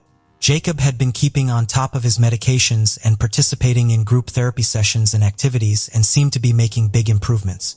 His defense attorneys argued that these improvements, however, proved that he needed to stay inside the hospital to continue making these positive steps, and they were worried that if he left, it would cause more harm to him and set him back. As the May trial loomed, the defense could no longer go with the insanity plea originally put forward, so they ultimately went with a guilty plea, in the hopes it may result in a reduced sentence. A week before it was due to commence, now 27-year-old Jacob Stockdale appeared before Judge Frank Forcione, who had been presiding since the start. He entered a plea of guilty to the murders of his mother Kathy and his younger brother James. The two firearm specifications were dismissed. The judge now had the task of sentencing him. At the sentencing hearing, Jacob's family declined to speak personally, but they gave a prepared statement to the chief prosecutor. Our family grieves the loss of Catherine Barbara Stockdale and James William Stockdale. Kathy was a loving mother, grandmother, daughter, sister, aunt, mentor, and friend to many. James was a loving son, brother, nephew, uncle, cousin, and friend to many. Kathy put all her efforts into homeschooling all four sons through their graduation from high school. Losing her encouraging words and comforting hugs has been devastating. James was a college student and dedicated musician, bringing smiles to all. While Jacob has no recollection of the events of that day, he trusts the legal system to do the right thing. It's beyond our understanding why this act was committed. One of the Stockdale brothers added, "We love you and forgive you for the role that you had in their deaths. To the degree that we are capable of knowing the hearts of Mom and James, we are convinced that they also forgive you for taking their lives." The letter went on to say that the family was so grateful to the first responders who had helped save Jacob's life that afternoon. The Stockdales requested that the judge be lenient and give Jacob the lightest sentence possible. His father Tim, who had been at every single hearing, said, "My sons and I continue to love Jacob." The judge sentenced Jacob to 15 years for each murder to run consecutively. He said, "I have to protect the public and the nature of these charges are so gruesome. You will serve the next 30 years to life in prison." It is unconfirmed as to whether or not there is a parole eligibility date for Jacob, but if he serves out his full sentence, he will be almost 60 when it comes time for release. Although the reasons behind everything that happened that day remains unconfirmed, many people, along with Lori Tonkovich, who switched with Kathy on Wife Swap, believes that the strictness and pressures of the Stockdale household pushed Jacob to the extreme. That being said, what happened inside the Stockdale family home that day will never be fully known. The small glimpse we got into the Stockdale's home life isn't enough to paint a complete picture of the family and their dynamic. There is a lot of speculation and rumors about why this came to be, how it happened and what prompted it, but whatever happened and why, it is still a devastating ordeal for everyone involved in this case.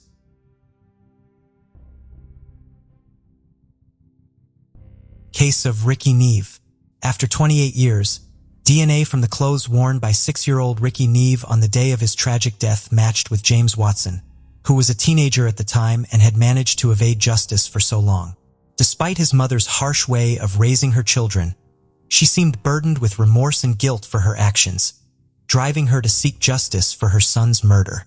Ricky's sisters were also determined to unravel the mystery and bring the killer to justice. But what truly happened in the household where Ricky and his sisters were raised, and what events occurred on the day of Ricky's murder, allowing the perpetrator to escape the law's grasp for so long? Ricky Lee Harvey, also known as Ricky Neve, was born on March 4, 1988, in the city of Peterborough, located in the county of Cambridgeshire in England, to Trevor Harvey and Ruth and Greg. Ruth's life had been marked by turmoil from an early age, with her being placed in foster care at the mere age of 2. Her younger brother, who was born blind at the tender age of 1, had already been placed in foster care. She endured a challenging journey through various foster homes before returning to her parents' care, forever changed by the abuse and insults she suffered while she was under foster care.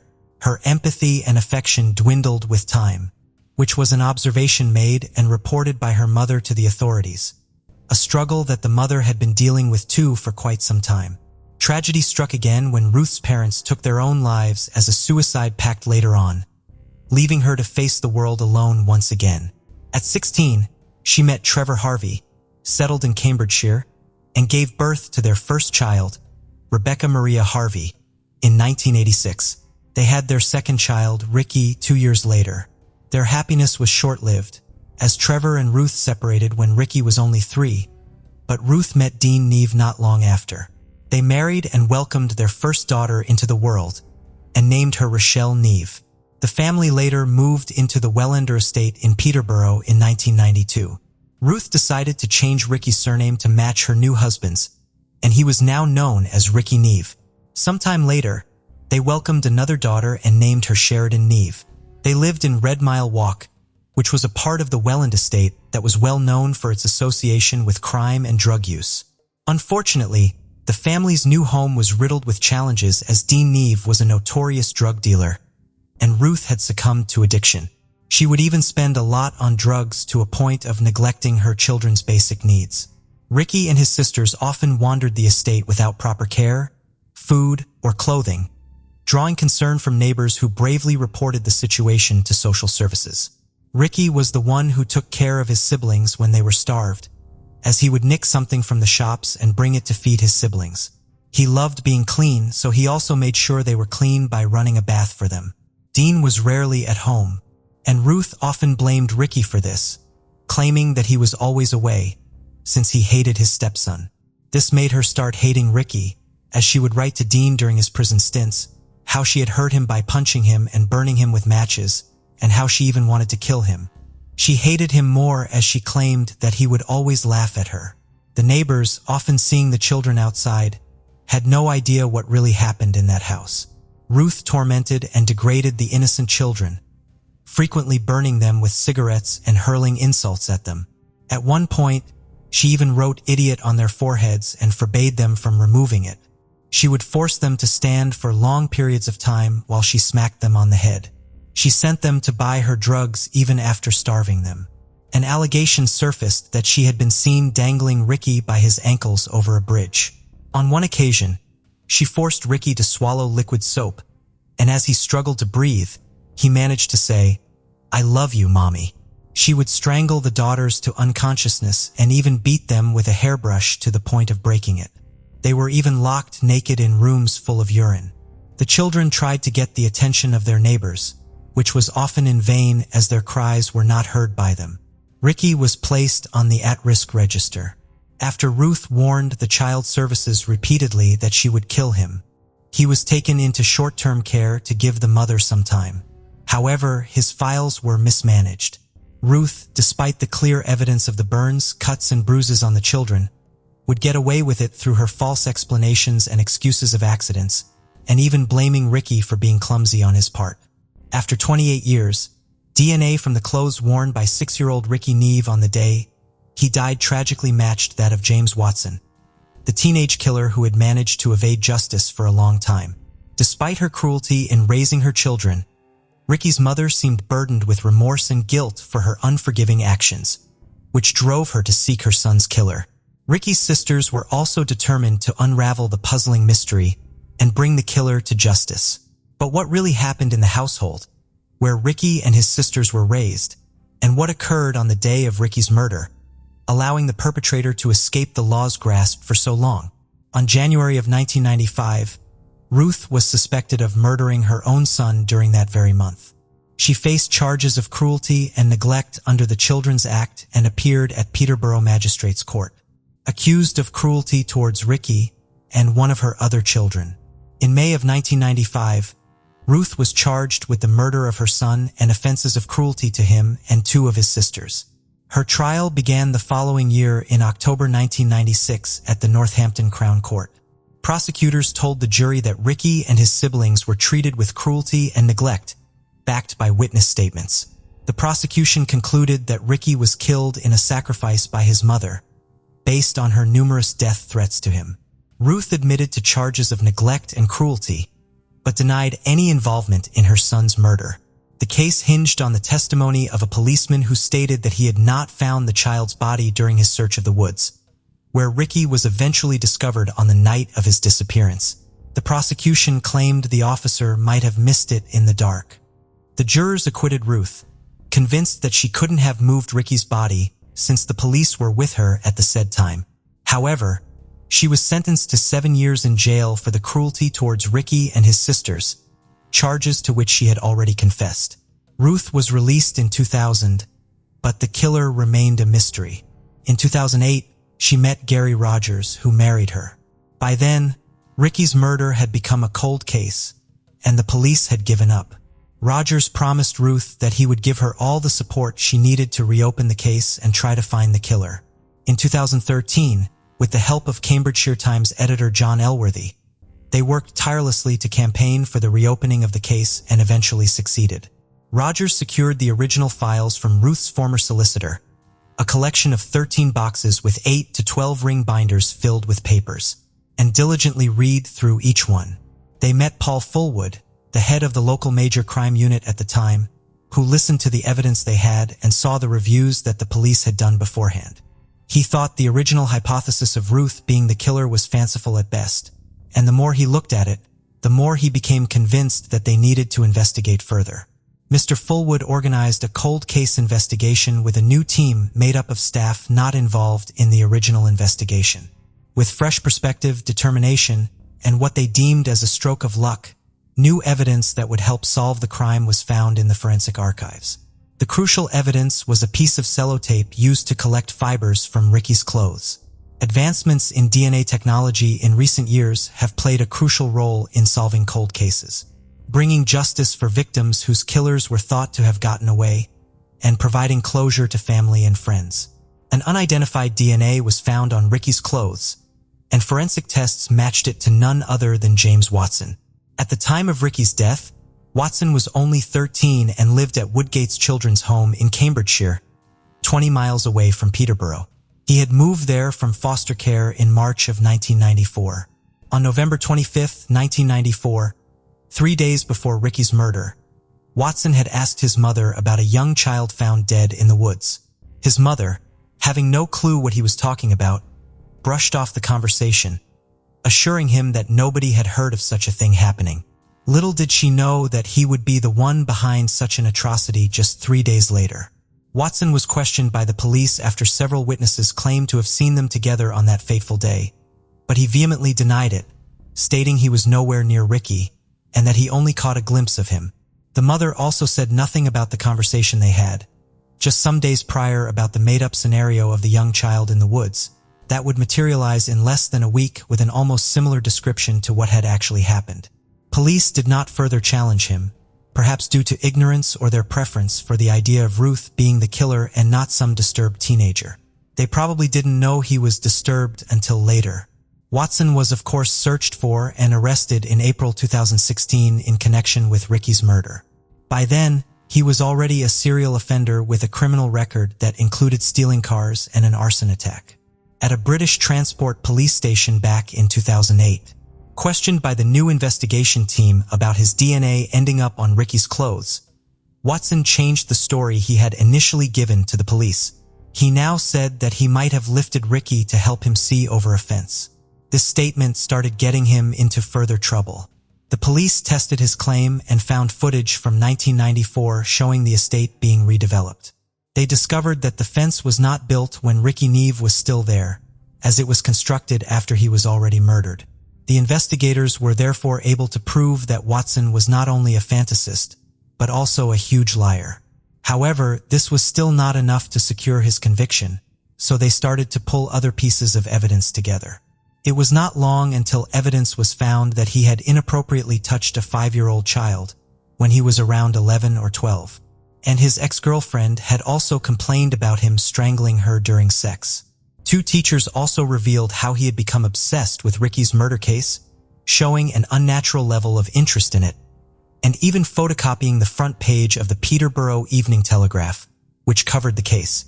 More disturbing behavior had also been noted at the children's home where he lived, including him pleasing himself over pictures of young boys in underwear. He also kept a dead pheasant in his room, and it was claimed that he had on one occasion killed a bird and spread its wings in a sinister reconstruction of Ricky's murder. After being released on police bail, he left the UK 3 months later in a motorhome with another bail hostel resident. He traveled to Rotterdam, then France, and crossed the Pyrenees into Portugal. From France, he had reached out to his sister Claire Perna, admitting that he was in serious trouble and that he had made a massive mistake. The next time he called, he reiterated that he was in deeper trouble and urgently needed to return to the UK. He had shamelessly posted pictures of himself on social media, enjoying the beaches, bragging about how he got out of the country. Seeing the pictures of Watson abroad, which were extensively covered in the media, angered Ricky's family. They knew that since he had escaped the country even after his passport had been taken, he was definitely guilty of the act. Watson was eventually rearrested near the British Embassy in Lisbon and extradited back to Britain. He was found guilty of murder by a majority of the Old Bailey jury. Previously, the court heard how Watson's sexual interest in younger boys was known to police, who had interviewed him over an allegation that he molested a 5-year-old back in 1993. The disturbing behavior was noted at Watson's children's home, and the prosecution claimed it was no coincidence that 3 days before the murder, Watson was the source of a bogus radio report about a 2-year-old boy being strangled. Immediately after Ricky's murder in identical circumstances, Watson obsessed over newspaper coverage of the killing, copying front-page stories at school.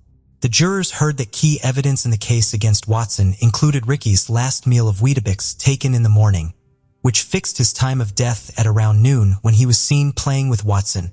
It meant that Ricky was killed shortly after heading to the woods with Watson where he used to play. Watson's legal team had accused Ricky's mother, but she denied any involvement.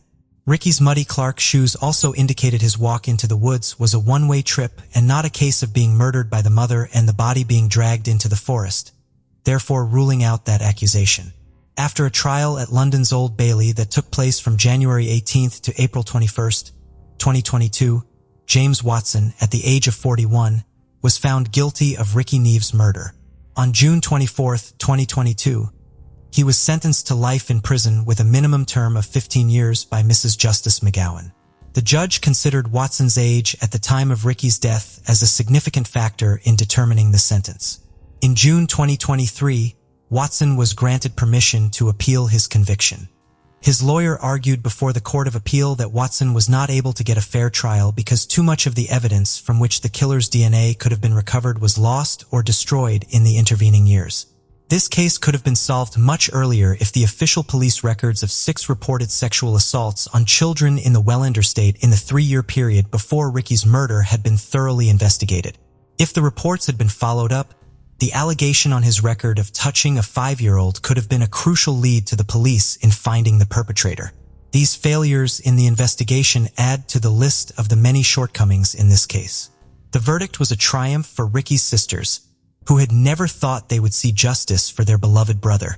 With the killer finally caught, the family found a sense of closure, allowing them to move forward with their lives, while cherishing the memory of the little boy Ricky was back in 1994. Ricky Neve will forever be remembered as a loving and caring brother, and a brave and kind-hearted boy. Despite facing challenges at a young age, he showed remarkable courage and love and always protected his sisters. He deserved a life brimming with joy, but tragically he endured cruelty, neglect, and the ultimate horror of murder. If he had been given the love and affection he deserved, this heart-wrenching tragedy might never have occurred in the first place.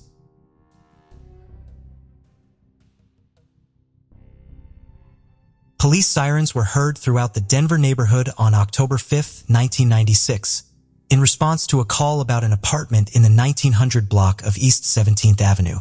Terry Turich, a 35-year-old woman, was found dead inside.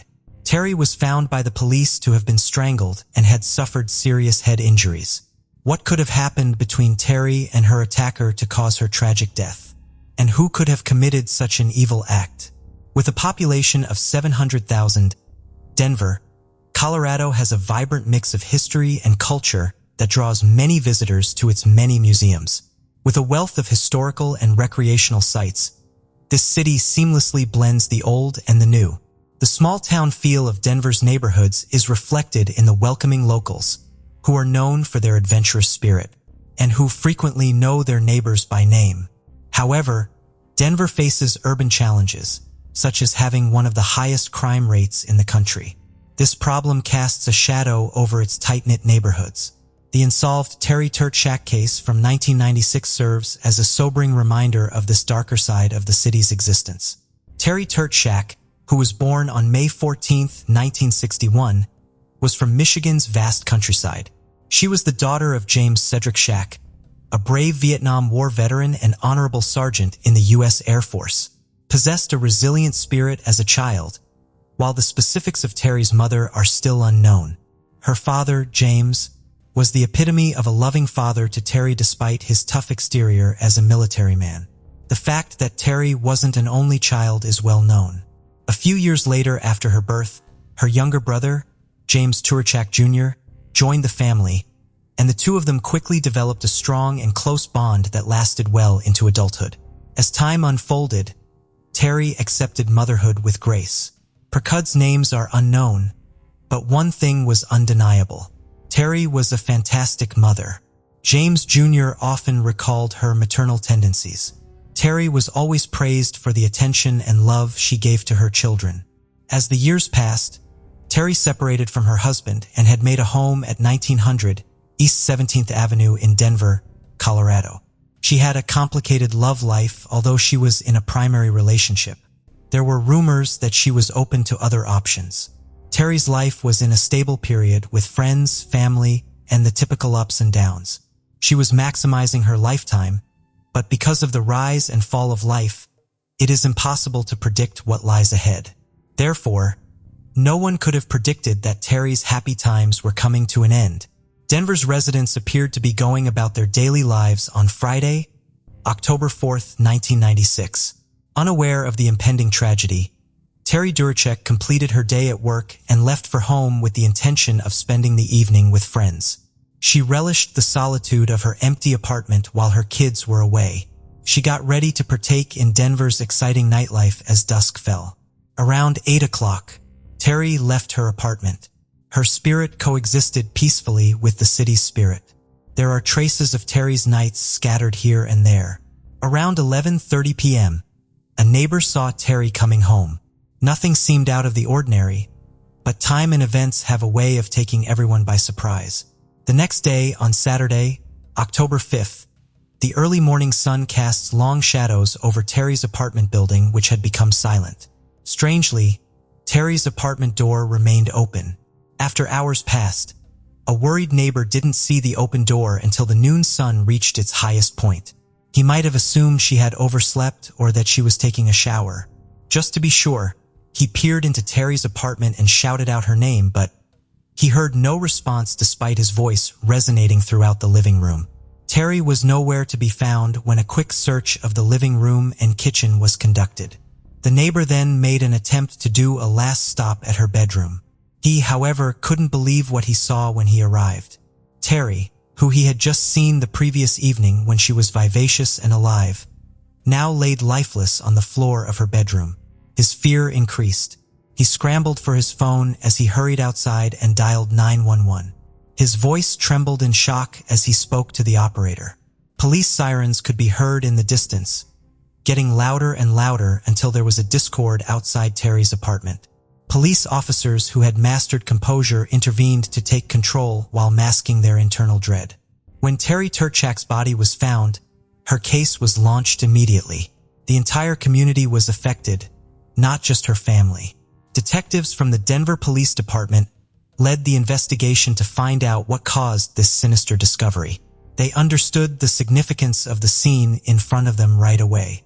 The bedroom depicts a violent story. There were obvious indications of a struggle, suggesting that Terry had fought hard for her life.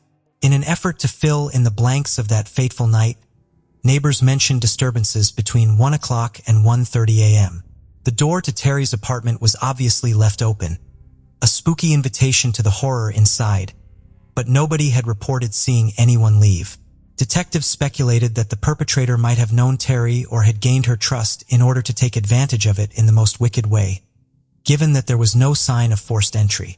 The medical examiner, Dr. D. Henry, had the grim duty of looking over Terry's body.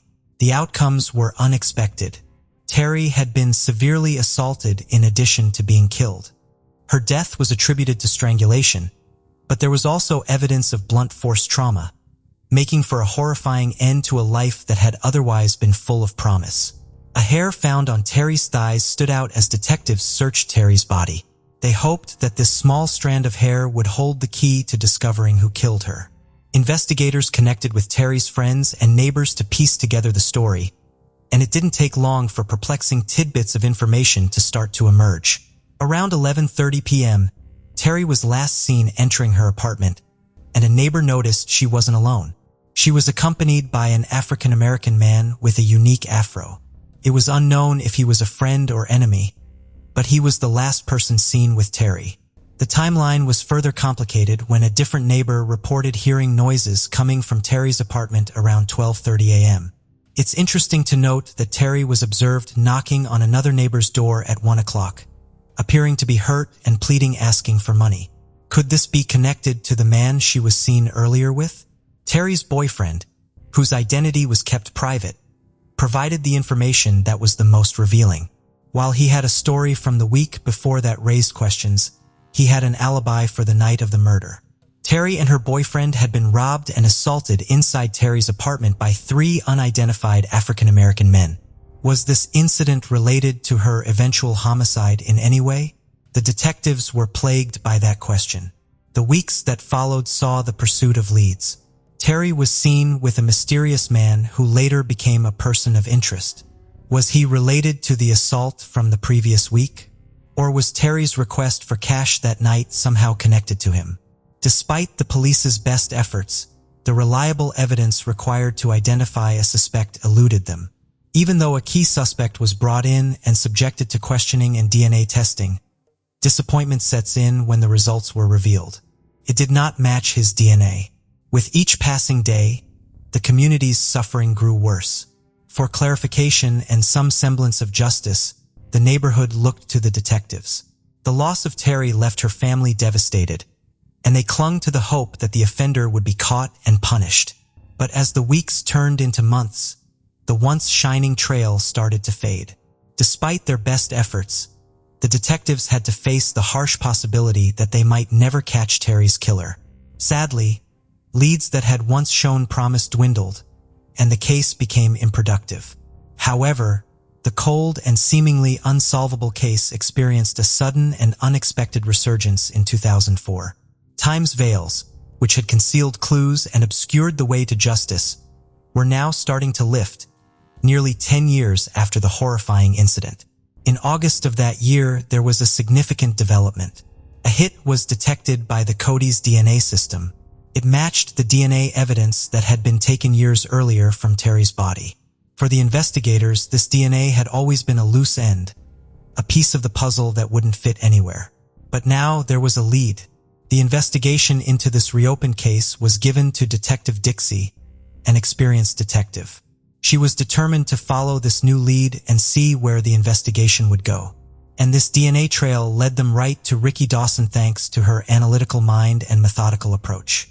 Ricky had experience with the law. His DNA was already present in the Cody's database, which suggested that he had a criminal history. An African-American man named Ricky Dawson unexpectedly found himself at the center of this investigation. After many years, the Terry Turich case was once again the focus of the attention of the law enforcement community, now that they had a new lead and a rekindled zeal. It was hoped that this new lead would finally put an end to a troubling chapter in the city's past and bring justice to a person who had been wrong. With a name and a face to work with, Detective Dixie started attempting to understand the relationship between Terry and Dawson. Did they have a mutual relationship? Was there reason behind the killing? Were there any additional pieces of proof or witnesses that the initial investigation might have missed? As Detective Dixie dug deeper, it became clear that the task at hand was to confirm the DNA match, establish the story, and create a solid case against the new prime suspect. The Denver streets, where rumors and theories about the case once circulated, now awaited news over the case. They eagerly anticipated the day when they would declare Terry had received justice. The majority of the city was upbeat, but there were still many obstacles to be overcome. Although compelling, DNA evidence is not the be-all and end-all of a criminal case. Finding a suspect is one thing, but establishing their guilt beyond a reasonable doubt is quite another. On January 24, 1961, in Florida, Ricky Dawson, man whose life seemed to contain both darkness and light, was born. In 2004, he was 43 years old. It indicates that he was 35 at the time of Terry Turich's tragic death in 1996. Terry wasn't his only link to the dark. Though Dawson had his own difficulties when he was younger, there were complications throughout his childhood. It's been said that a person's behavior as a child often provides a window into their future, and Ricky was no exception. His marital status, education, and other personal information are still unknown, but his criminal record is one thing that stands out. The criminal activity that Dawson is involved in is not just in Terry's case. His DNA was discovered to match an unnamed profile from a terrifying case that occurred in Seattle in 2000. Debbie Cascio, a 40-year-old woman, was his victim. The tragic circumstances surrounding Terry's death and Debbie's are similar. Like Terry, Debbie had multiple blunt force traumas and was in pain. Debbie was strangled and had multiple blunt force injuries like Terry as well. The unfortunate relationship between the two women and Ricky Dawson attracted the attention of the law. Once more, the city and Debbie's devoted daughter, Tabitha Johnson, both worked to preserve her memory as a gesture by the Homeless Remembrance Project to ensure Debbie's story is never forgotten. A leaf of remembrance at the Seattle Justice Center bears her name. Tabitha, who was only 11 years old when her mother died, has been a model of tenacity. She recalls memories of her mother, including times spent at the beach or creating art with glass. Even after becoming a mother herself, Tabitha is still grieving Debbie's loss, despite her desire for closure and justice. The specifics of her mother's case are still unknown because the Seattle police haven't disclosed more information. The criminal activities of Ricky Dawson continued beyond Seattle and Denver. In 2004, he ended up in Florida's police custody. At that time, Denver police learned that a DNA match connected him to the 1996 Terry Turich cold case. While in Florida, he admitted guilt to second-degree murder in exchange for a 25-year prison term. Now, he is charged with first-degree murder in connection with the Terry Turich case in Denver. The investigation into Terry Turich's murder accelerated as soon as Ricky Dawson's name appeared. Detectives searched for any mention of Ricky in the case files and interviewed transcripts from the initial investigation. Although they weren't able to find his name right away, they were in for a surprise. Ricky's description of the man Terry was with the night she was killed matched that provided by her neighbors. Ricky's criminal history was quickly revealed, and it was shocking. He was a persistent offender. His name was associated with a long list of crimes. Detectives recognized him as a key suspect in Terry Turich's case, and knew they needed to speak with him. At the Soani Correctional Facility in Florida, where Ricky Dawson was already incarcerated, they came face to face with him in December 2004. Finding out what Ricky knew about Terry and proving his involvement in her tragic demise were detectives' objectives. During the interview, another intriguing lead emerged. A friend of Ricky's whose name was withheld gave his account about the night Terry was killed. Terry was well acquainted with Ricky's friend. He acknowledged spending time in her apartment with her and Ricky, and even confirmed being there the night she was reported killed. He claimed that all three of them had used drugs. Even though he said he left at midnight, he wasn't aware of what happened next. The puzzle was beginning to come together. A path had now been set out in front of the detectives. They performed an important DNA test. The new DNA samples obtained from Ricky were compared to the major DNA profile of the hair discovered on Terry's body. And there was a match. With this concrete proof, Ricky Dawson's involvement in Terry's death was established, but unexpectedly, no charges were brought against him for her killing right away. Some speculated that this was because Ricky had already served about 20 years of his current sentence. As a result, Terry's case sat idle for more than 10 more years. 14 years later, a new hope for justice surfaced. Detective John McGrail from the Denver Police Cold Case Unit was tasked with reviewing the case. McGrail examined the case's details and came to the conclusion that the evidence present was quite convincing. In some ways, the case appeared to be settled. In order to cover all bases, he decided to submit the evidence for additional laboratory testing in December 2018. This included evidence gathered from the crime scene and Terry's post-mortem examination results. By August 2019, the DNA evidence findings had produced a solid match. The wheels of justice began to turn more quickly. Ricky Dawson, the Ricky who had been serving time in Florida's prison for a different crime, was the only person in whom the puzzle pieces pointed. With the fresh evidence in hand, it was obvious that it was time to hold Dawson accountable for the murder of Terry. Time traveled to January 26, 2023, which was an important day in the investigation. Ricky Dawson was officially charged with the first-degree murder of Terry Turich, and an arrest warrant was issued for him. At the age of 62, Ricky discovered himself in a more difficult legal situation. Even though he was already detained in Florida, justice did not stand still. The Denver Police Department obtained his extradition so that he could answer for his actions in Denver. On February 23rd, when Ricky learned of the allegations against him, the seriousness of the situation hit him.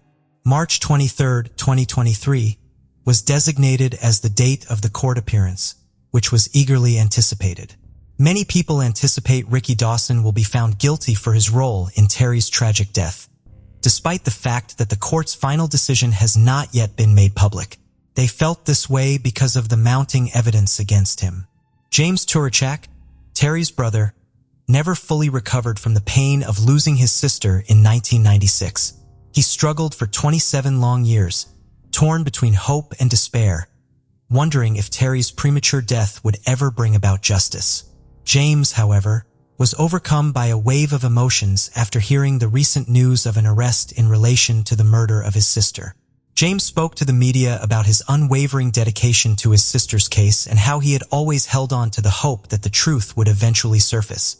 James became more aware of the seriousness of the situation when he learned that the alleged offender was being extradited to stand trial.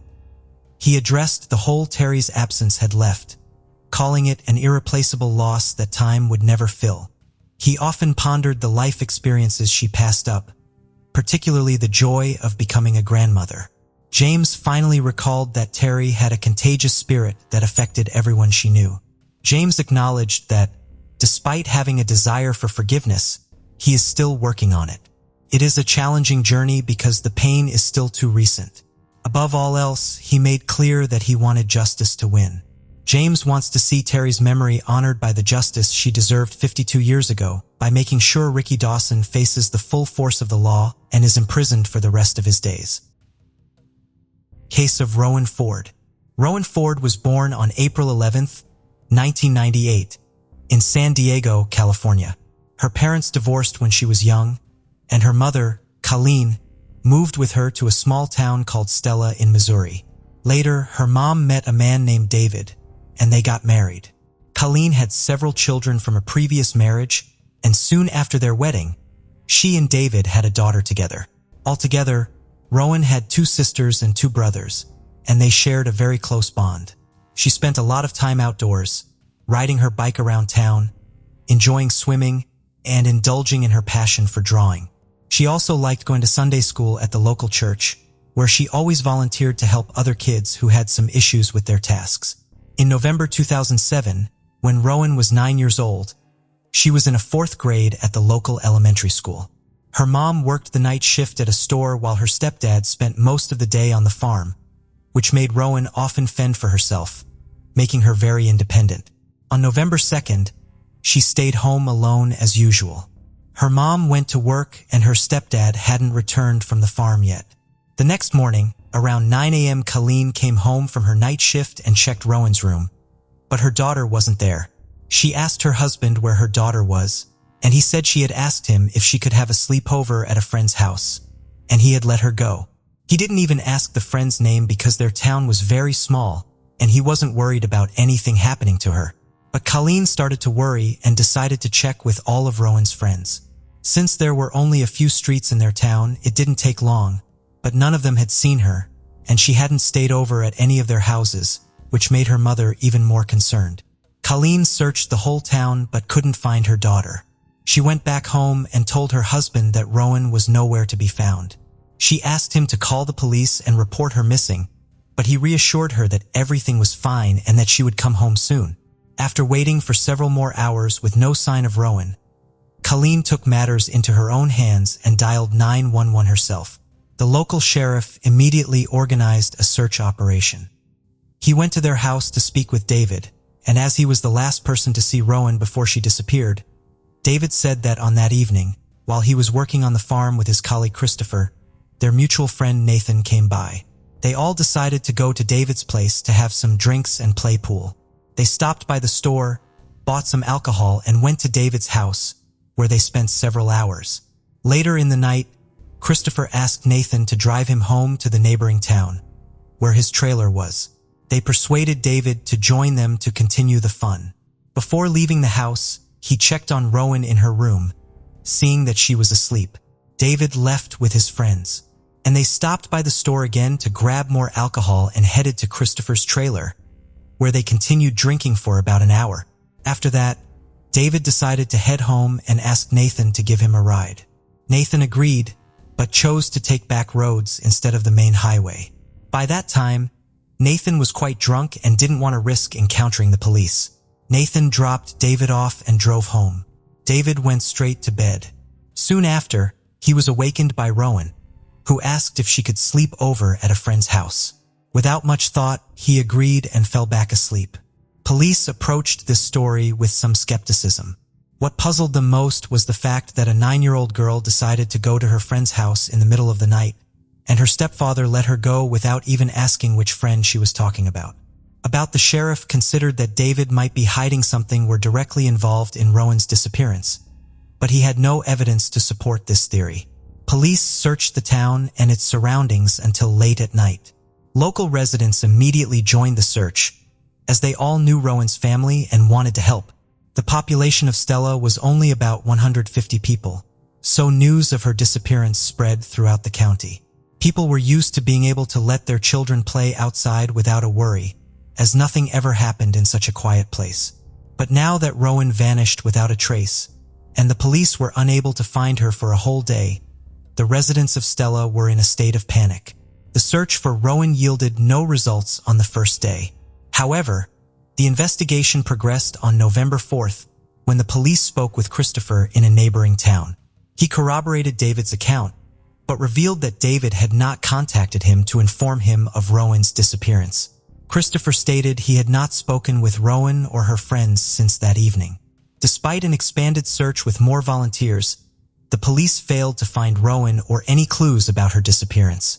The following day, the FBI joined the investigation while the local police continued searching the town and surrounding areas. As a result of growing skepticism towards David's account, detectives started focusing on a potential abduction. They spoke with all of Rowan's friends and verified that none of them had seen her on the night she went missing. As investigators questioned David, his account raised even more suspicions. David's details were inconsistent and contradictory. He altered the timeline of his whereabouts that night on multiple occasions. Additionally, David speculates that it is possible that Rowan left without his permission, which makes his story even more suspicious. During their investigation, FBI agents found out that David had borrowed his mother's car on the night of Rowan's disappearance, a detail he initially left out when questioned by the police. This new information led the authorities to seize both his mother's car and his own pickup truck for forensic examination. But unfortunately, no evidence was discovered. As part of the investigation, detectives wanted to speak with Christopher and Nathan again, since both had been with David that evening. Christopher was invited to the police station for further questioning, where he recounted the same story as before. He also agreed to take a polygraph test, which showed no signs of dishonesty. After leaving the police station and returning to work, Christopher noticed Sheriff Clark's car and signaled for him to stop. As the sheriff of Whitton, where Christopher lived, Clark had known him since childhood. Sheriff Clark was close friends with Christopher's foster parents and was someone Christopher had always looked up to and sought advice from in times of need.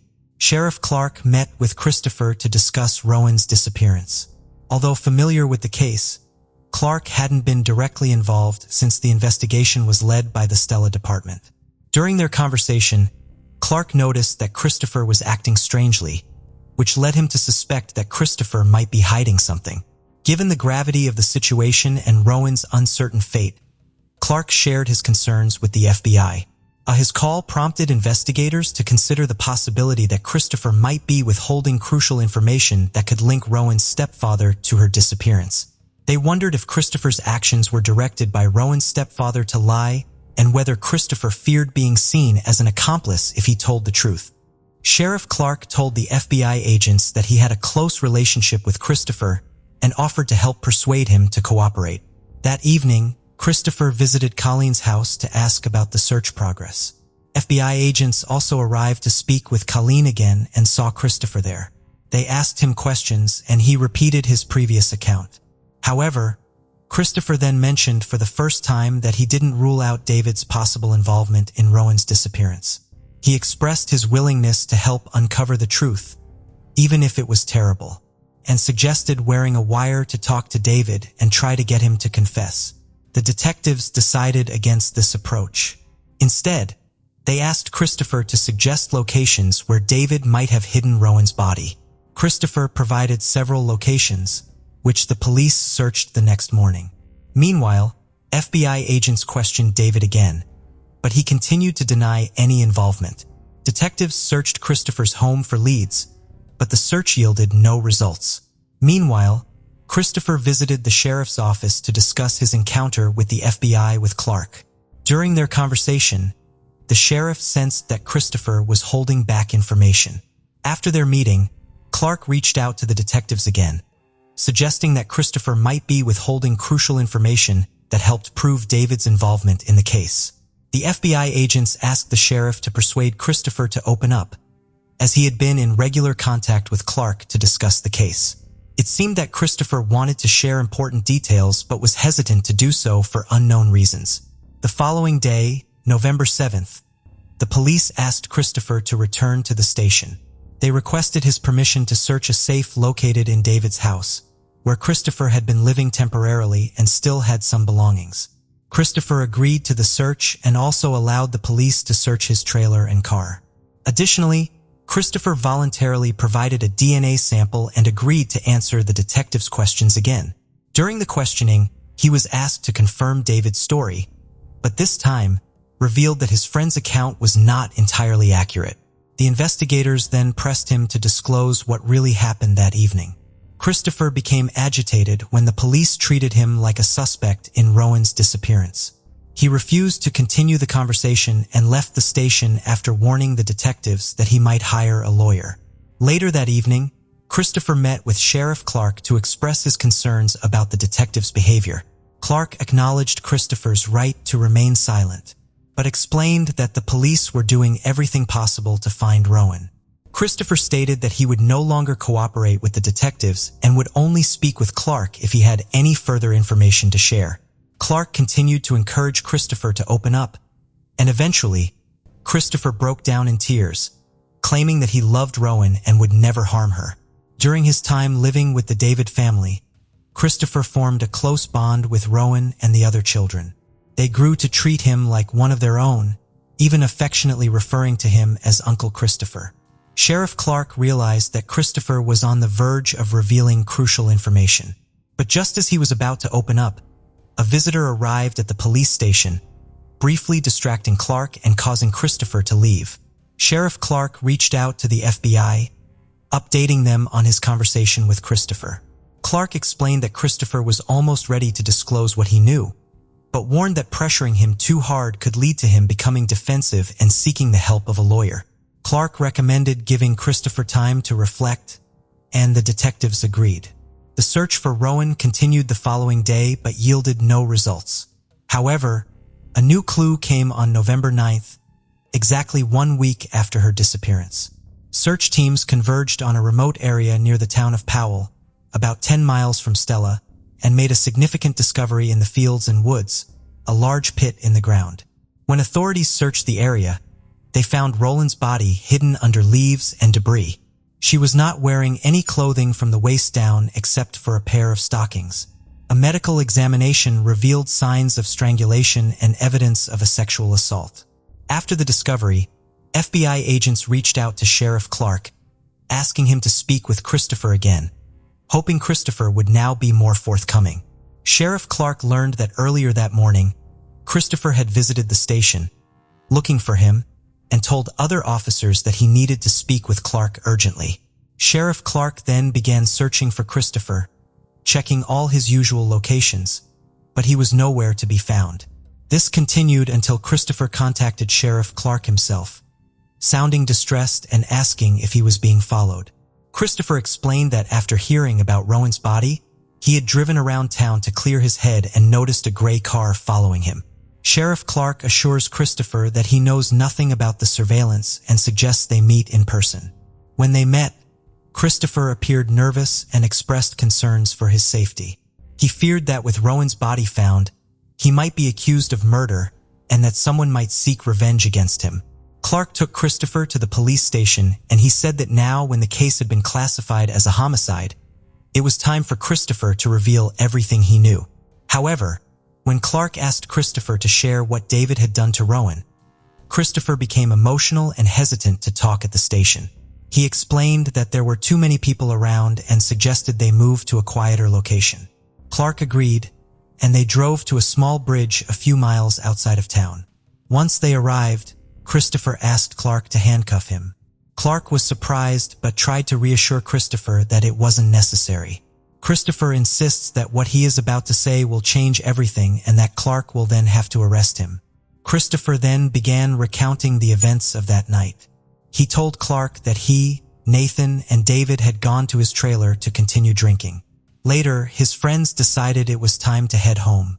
Nathan gave David a ride, and they chose to take back roads to avoid the police. Christopher had shocked Clark that he had intended to sexually assault Rowan. To carry out his plan, Christopher took advantage of the time when his friends were busy taking a detour through the field. He drove straight to David's house via the main highway. Under the cover of darkness, he slipped into Rowan's room, picked her up, and quietly transported her to his vehicle, carefully avoiding detection as she slept. When they reached his trailer, he sexually assaulted Rowan. This was interrupted when Rowan regained consciousness and tried her best to free herself, but to no avail. During the crime, Christopher took precautions to avoid recognition, deliberately choosing to keep the lights off and maintain his silence. He originally planned to return Rowan to her home under the guise of innocence, but under the illumination of a bright moon, Rowan finally laid eyes on Christopher as he transported her from the trailer. He grabbed a rope, resorted to force to resolve his predicament, and took Rowan's life with his bare hands. He frantically thought of ways to cover up his crime. He got in his car and began driving around the county, pondering methods of disposing of the body. He then remembered a large pit near a neighboring town and headed in that direction. When he arrived, he dumped Rowan's body in the hole and attempted to cover it with tree branches. Returning to the trailer, Christopher discovered traces of Rowan's blood on his clothes and mattress. He also realized he needed to dispose of her pants, underwear, and the rope used to kill her. He gathered these items and placed them in a large barrel, intending to burn them. However, he quickly reconsidered, realizing that a large fire would likely attract unwanted attention. Instead, Christopher dragged the barrel into a shed, closed the door, and started the fire inside. This revelation shocked Clark, who had previously suspected David of committing the crime and believed Christopher was withholding information. It was difficult for Clark to accept that a man he had known for nearly 20 years, a man with 3 young children of his own, was capable of such brutality. Although Christopher appears to be a good-natured man, his true nature is much more worrying.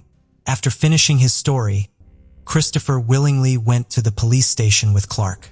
Once there, Christopher repeated his confession to the FBI agents and was subsequently arrested for murder. He also gave the authorities permission to search his trailer and car. As he concluded his confession, Christopher expressed regret over his actions and stated that he had cried uncontrollably the following day. The detectives then informed David about Christopher's confession. Given David's suspicious behavior and inconsistent statements, they suspected he might be covering for his friend. However, during interrogation, David revealed a shocking new testimony. David claimed that when he found Rowan missing from her room, he suspected Christopher might have taken her. He took his mother's car and drove to Christopher's trailer. He found Rowan lying on the bed. Christopher leaned towards her. Instead of rescuing Rowan, David joined in and also sexually assaulted her. He then helped Christopher kill her and dispose of her body. David reported that during that traumatic incident, his brain went into shock and he had no memory of the night for several days.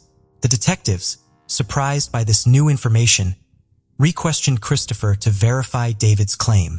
However, Christopher maintained that David was not involved and that incident unfolded as he had initially described. The inconsistencies puzzled the detectives, but Christopher's account still matched incident that had occurred. Medical examination revealed that the victim was strangled with a thin rope, a detail that only the killer would be aware of. A search of the trailer led to the discovery of a barrel containing ashes and hair similar to Rowan's was found in Christopher's car. Although investigators were still uncertain about the truthfulness of each man's account, both David and Christopher made incriminating statements. As a result, David was also arrested, and the case were sent to court for further proceedings. During the trial, Christopher requested that his statements be excluded from the case, arguing that he was not aware they could be used against him and that the police had violated his rights. However, the judge rejected this request, as all of Christopher's conversations with investigators were voluntary. Christopher also attempted to present mitigating circumstances, citing his difficult childhood as a factor. He had been shuffled between biological and foster parents from a young age, which had a significant impact on him. Despite these efforts, Christopher was unable to avoid punishment. In 2012, 5 years after the murder, Christopher was sentenced to death. He appealed the sentence but was unsuccessful. In contrast, David's situation was more complex.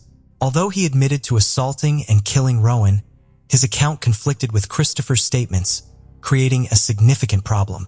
If the prosecution had charged David with murder, it could have potentially led to Christopher's conviction being overturned, allowing David to avoid accountability as well. However, due to the lack of concrete evidence, such as DNA, in fact, they were still uncertain about David's involvement. Although it was possible that David might have collaborated with Christopher in committing the crime, there was no supporting evidence for this theory. To minimize the risk of overturning Christopher's sentence, the prosecution made the difficult decision to reduce David's charges. As a result, David pleaded guilty to 2 lesser charges: child endangerment and obstruction of justice. David received an 11 years prison sentence with a minimum of 5 years to be served. This outcome sparked widespread outrage as many felt that if David was indeed involved in the murder, his punishment was disproportionately lenient.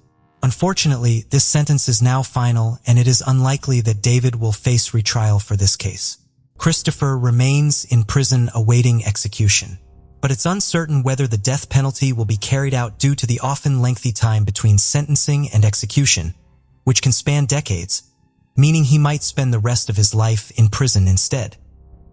Thank you for joining us on this journey into the depths of unsolved mysteries.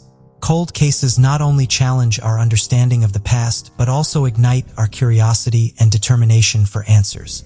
Remember to subscribe to stay updated on our latest investigations. And if you have any information regarding the cases we've covered, don't hesitate to reach out. Together, we can shed light on the shadows of the past and bring closure to those who seek it. Until next time, stay vigilant, stay curious, and never stop seeking the truth.